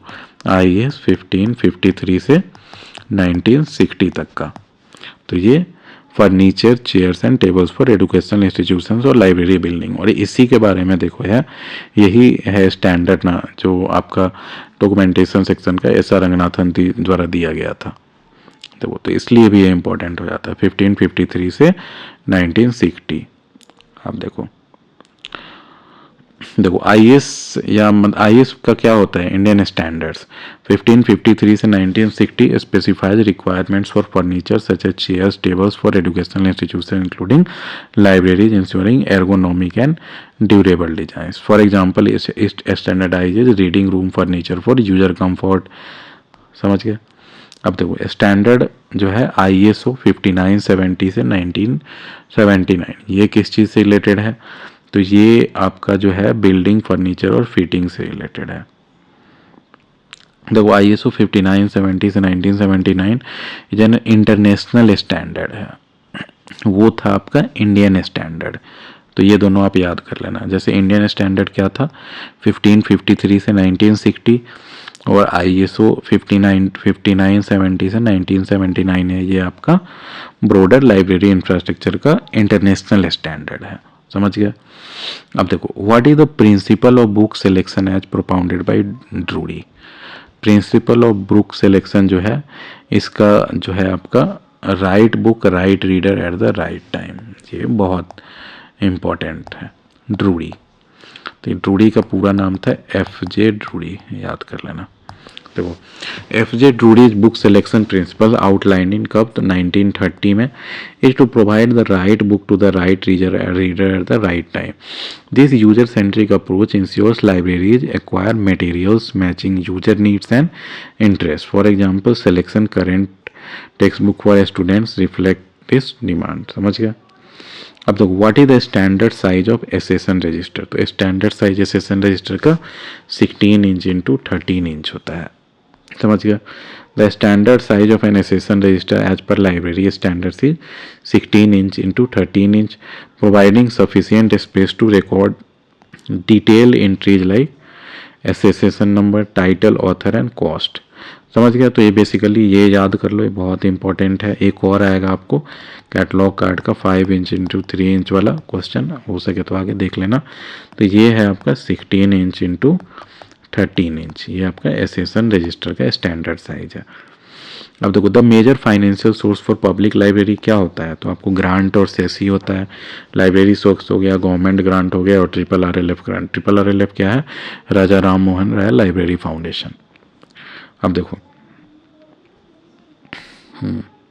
What is the size of date slip in Browne charging system, जो अभी मैंने बताया था कि बुक के अंदर जो एक स्लिप चिपका दिया जाता है जिसपे आपको इशू डेट और ड्यू डेट लिखा रहता है दोनों तरफ, जिससे आपको पता चलता है कि कब आपने इशू कराया और कब वापस करना है। तो वो आपका ब्राउनी चार्जिंग सिस्टम में इसका 5 इंच इंटू 3 इंच होता है। समझ गए। सेंटीमीटर में भी याद कर लो, 12.7 सेंटीमीटर इंटू 7.6 सेंटीमीटर। ये सब इंपॉर्टेंट है। एसेशन रजिस्टर का हो गया, कैटलॉग कार्ड का हो गया, फिर आपका ये सब ब्राउनी चार्जिंग सिस्टम में ये सब। समझ गया। अब तो what is the role of a librarian in a library committee.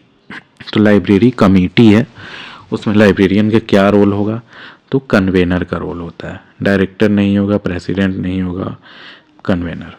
समझ गए? तो the librarian typically serves as the convener of the library committee, organizing meetings, preparing agendas and facilitating discussions on policies like acquisition or services. समझ गए? For example, the librarian coordinates book selection decisions, ensuring user needs are met. As conveyor, they act as a liaison, not the president who chairs or director या administrative role. समझ गए? अब देखो, विच institution has use the PPBS budget formulation method. तो PPBS क्या होता है आपको पता होगा, है ना? अगर नहीं पता तो आप हमारे जो पहले के लेक्चर्स हैं वो देख सकते हैं। देखो, PPBS में होता है पहले planning.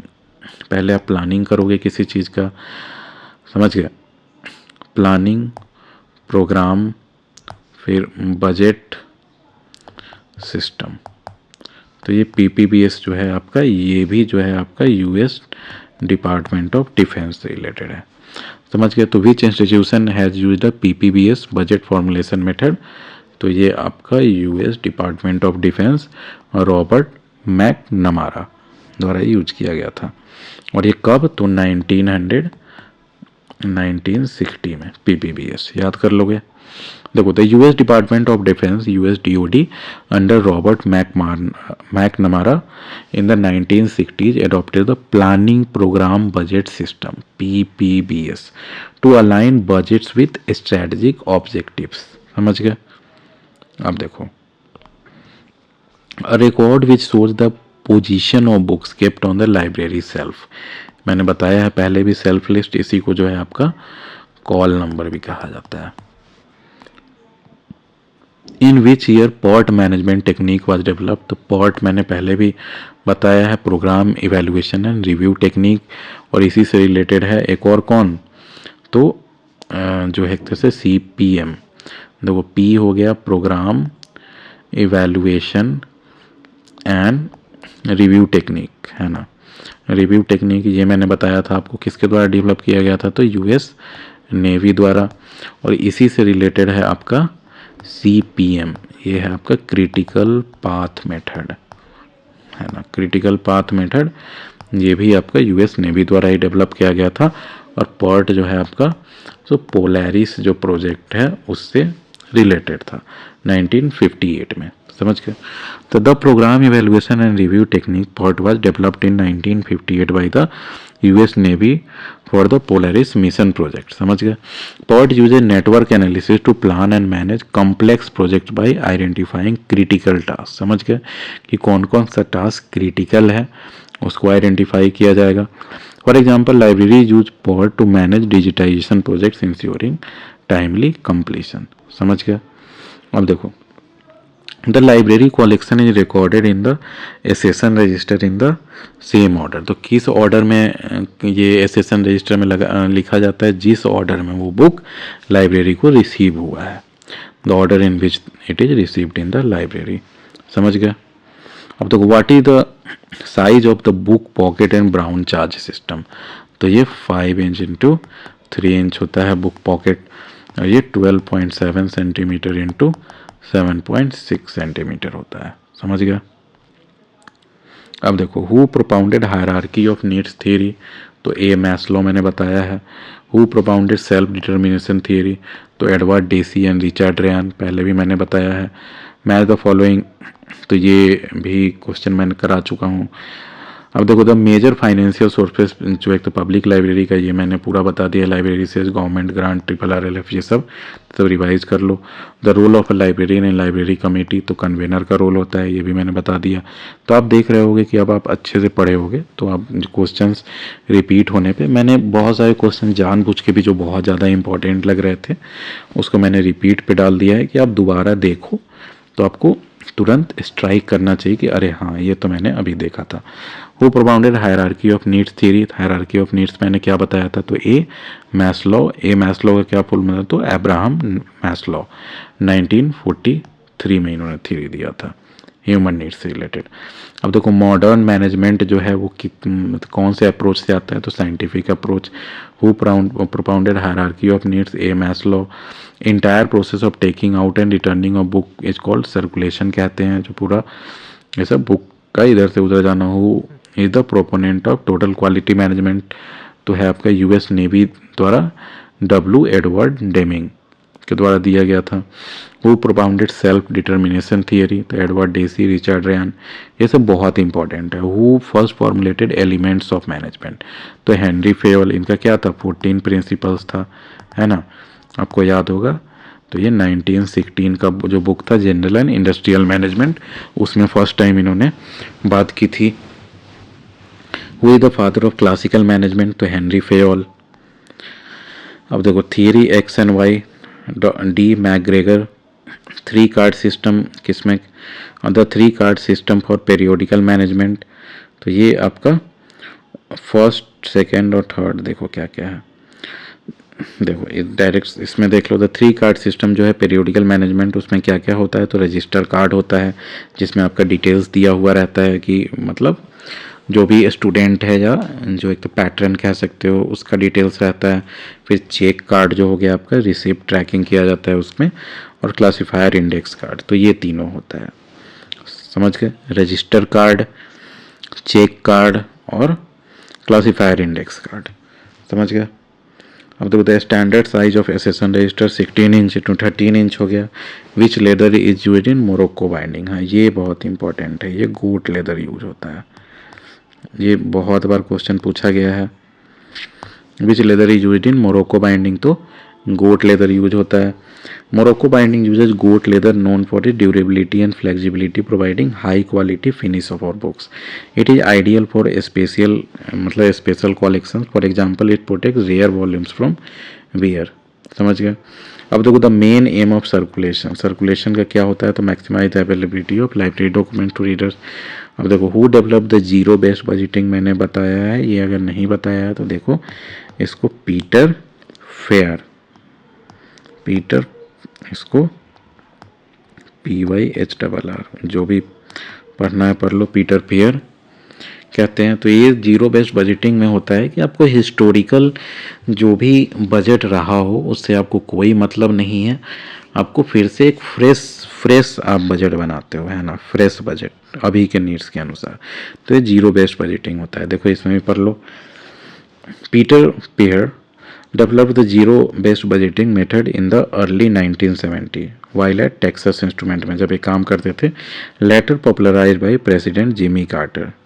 Zero based budget required justifying all expenses from scratch each period, promoting efficiency, समझ गए।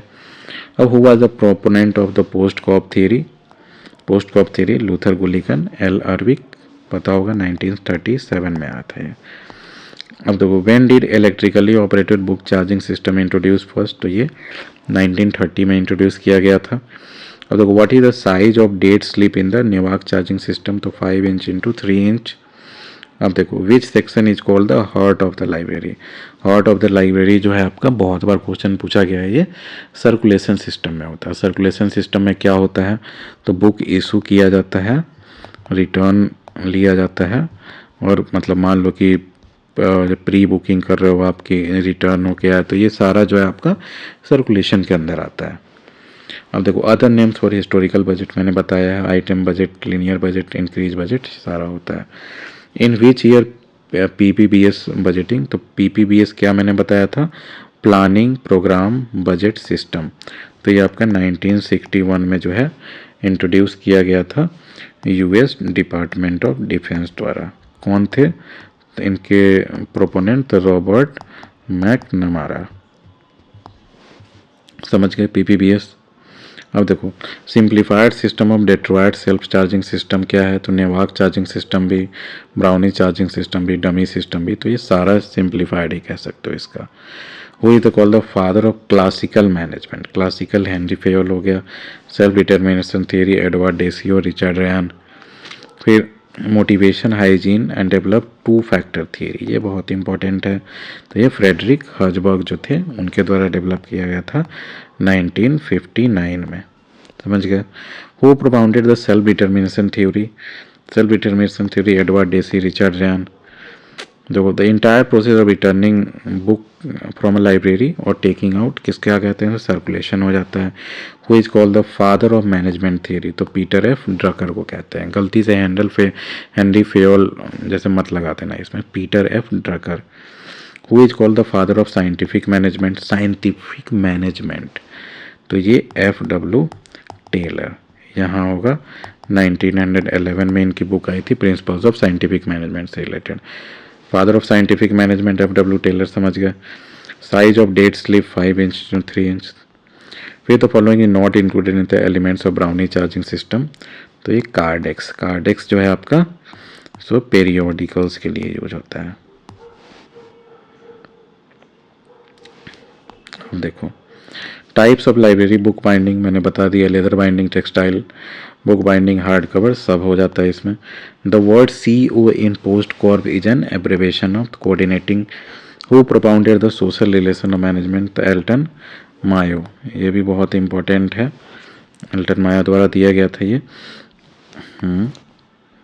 The work to be done by acquisition section are, order of मतलब ऑर्डर फॉर बुक्स हो गया, बिल प्रोसेसिंग हो गया, एक्सेसिशन हो गया, तीनों हो जाएगा। What is the size of book pocket 5 inch 3 inch. Who propounded motivation hygiene and develop 2-factor theory, तो F Herzberg.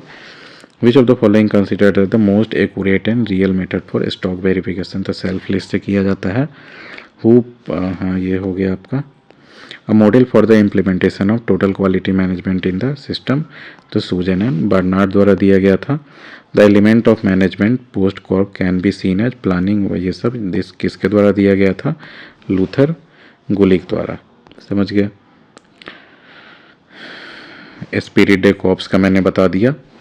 Union in strength, union is strength. The work done by acquisition section are, तो ये सारा। Proponent TQ1 theory का कौन थे, तो US navy W Edward Deming द्वारा दिया गया था, समझ गया। अब देखो what does the term RFID mean, तो ये हो गया रेडियो फ्रीक्वेंसी एंड आइडेंटिफिकेशन। देखो अब देखो यह in which year the theory of book selection propounded by McColvin, तो 1925 में, तो ये इनका नाम था पूरा LR मैकॉल्विन।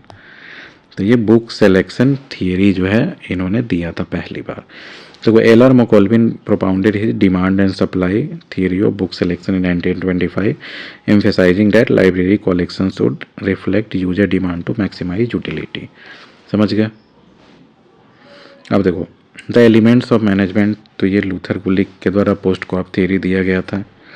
What is the theory of book selection propounded by McColvin, तो मैकॉल्विन द्वारा जो आपका बुक सिलेक्शन का जो थियरी दिया गया था कब, तो 1925 में। क्या था ये थियरी, तो डिमांड एंड सप्लाई थियरी पे है ये, डिमांड एंड सप्लाई, समझ गए। देखो अब the library collection is recorded in the accession register in the same order जिसमें रिसीव किया गया वो लाइब्रेरी में books. Who propounded 14 principles of management, तो Henry Fayol. Who propounded self determination, Edward Deci and Richard Ryan. ये बहुत बार पूछा गया है इसीलिए मैंने रिवीजन नोट्स में 3-4 बार रख दिया है इसको। Who propounded the social relation of management theory, तो ये एल्टन मायो। देखो इसमें आप हमेशा कंफ्यूज करोगे, self determination theory, self determination Edward Deci Richard Ryan, और social relation of management theory, तो ये आपका एल्टन मायो, समझ गया। प्रोपोज्ड बाय मैकॉल्विन, क्या मैंने बताया, तो demand and supply theory. The principle of book selection as propounded by Drury, तो ड्रूवी द्वारा ये बहुत इंपॉर्टेंट है। ड्रूवी था कि right book, right reader and right time, समझ गए, 1930। तो ये सब का देखो binding consist of 8 processes which are as follows, collection, sewing, attaching covers के बाद glazing, collection, rounding, all that, तो ये सारे हो जाते हैं इसमें। What is the principle of Drury का पता चल गया, right book, right reader, right time. Role of librarian जो होगा आप लाइब्रेरी कमेटी में, तो कन्वेयर का होगा, मतलब कन्वेनर का। Who develop the zero based budgeting method, तो पीटर पिहर, समझ गए, 1970 में जब ये टेक्सास इंस्ट्रूमेंट के अंदर काम करते थे जॉब में। Motivation, hygiene and develop, 2 factor theory, motivation, hygiene और 2 फैक्टर थियरी। तो एफ हर्जबर्ग का पूरा नाम क्या है? तो फ्रेडरिक हर्जबर्ग जो है मोटिवेशन, हाइजीन, 2 फैक्टर थियरी दिए थे। समझ गया? ये मैंने बता दिया है। 3 कार्ड सिस्टम जो है एक तो पेरियोडिकल मैनेजमेंट का किसके द्वारा दिया गया था? तो ये डॉक्टर एसआर रंगनाथन द्वारा दिया गया था। तो मैं ये कहना चाहूँगा कि इसमें मैंने क्वेश्चन ढेर सारे रिपीट कर दिए हैं आपको जानबूझ के भी, जो जो इम्पोर्टेंट थे उसको। अब देखो, मैंने एक जो है 5000 क्वेश्चंस का एक जो है मतलब क्वेश्चन बैंक है, जिसमें ऑब्वियसली क्वेश्चन रिपीट नहीं होगा। तो उसमें जो है 100 टॉपिक्स में हमने पूरे सिलेबस को डिवाइड किया है, जिसमें हर एक टॉपिक के लिए 50 क्वेश्चंस हमने जो सबसे ज़्यादा पूछे जाते हैं एग्जाम्स में, उसका एक्सप्लेनेशन के साथ हमने बुकलेट तैयार किया है। तो ये बुकलेट ही मान लो कि आपका 1500+ पेजेज का होगा, क्योंकि 5000 क्वेश्चंस है। इसमें कोई क्वेश्चन एक तरह से मिस नहीं होगा जो आपके एग्ज़ाम्स में आता है, और वो एक्सप्लेनेशन है तो आप खुद भी पढ़ सकते हैं। ये सब इस टाइप का वो किसी भी बुक में ऐसे नहीं मिलेगा, क्योंकि उसमें सब में देखोगे कि लास्ट में जब ABC ऑप्शन में से दे दिया हुआ रहता है, तो यह आपको सारे लाइब्रेरीज कम्पिटिटिव एग्ज़ाम्स के लिए बहुत ज़्यादा इंपॉर्टेंट होंगे। और इसके साथ मैं कम्प्लीमेंट्री एक आप सबके लिए दे रहा हूँ, जिसमें मेरे पूरे लेक्चर्स के स्लाइड्स होंगे। तो ये भी ऑलमोस्ट 2000+ जो होंगे स्लाइड्स होंगे, 10 यूनिट में डिवाइडेड होंगे। तो ये भी आप उसमें से पूरा अच्छे से यूनिट्स पढ़ सकते हैं। और ये सारा जो है मैं केवल 999 रुपये में प्रोवाइड करा रहा हूँ। तो आप जो मेरा डिस्क्रिप्शन में, वीडियो डिस्क्रिप्शन में जो दिया हुआ होगा, उससे भी आप देख सकते हैं। वीडियो डिस्क्रिप्शन में मैंने दे रखा है कि जहाँ से आप जब पेमेंट करके गौरव LIS@PTXis जो दिया होगा उस पर पेमेंट करके 999 आप जो है ऑनलाइन हमें prepharmonyinfo@gmail.com उस पर भेज सकते हैं, और मैं आपको बाई ईमेल भेज दूंगा कुछ ही घंटों के अंदर। तो आपको हमारा लेक्चर कैसा लगा आप हमें कमेंट सेक्शन में बता सकते हैं, और आप हमें जो है हेल्प कर सकते हैं एक तरह से इस तरह भी हमारे नोट्स खरीद के। तो चलिए, thank you, have a nice day.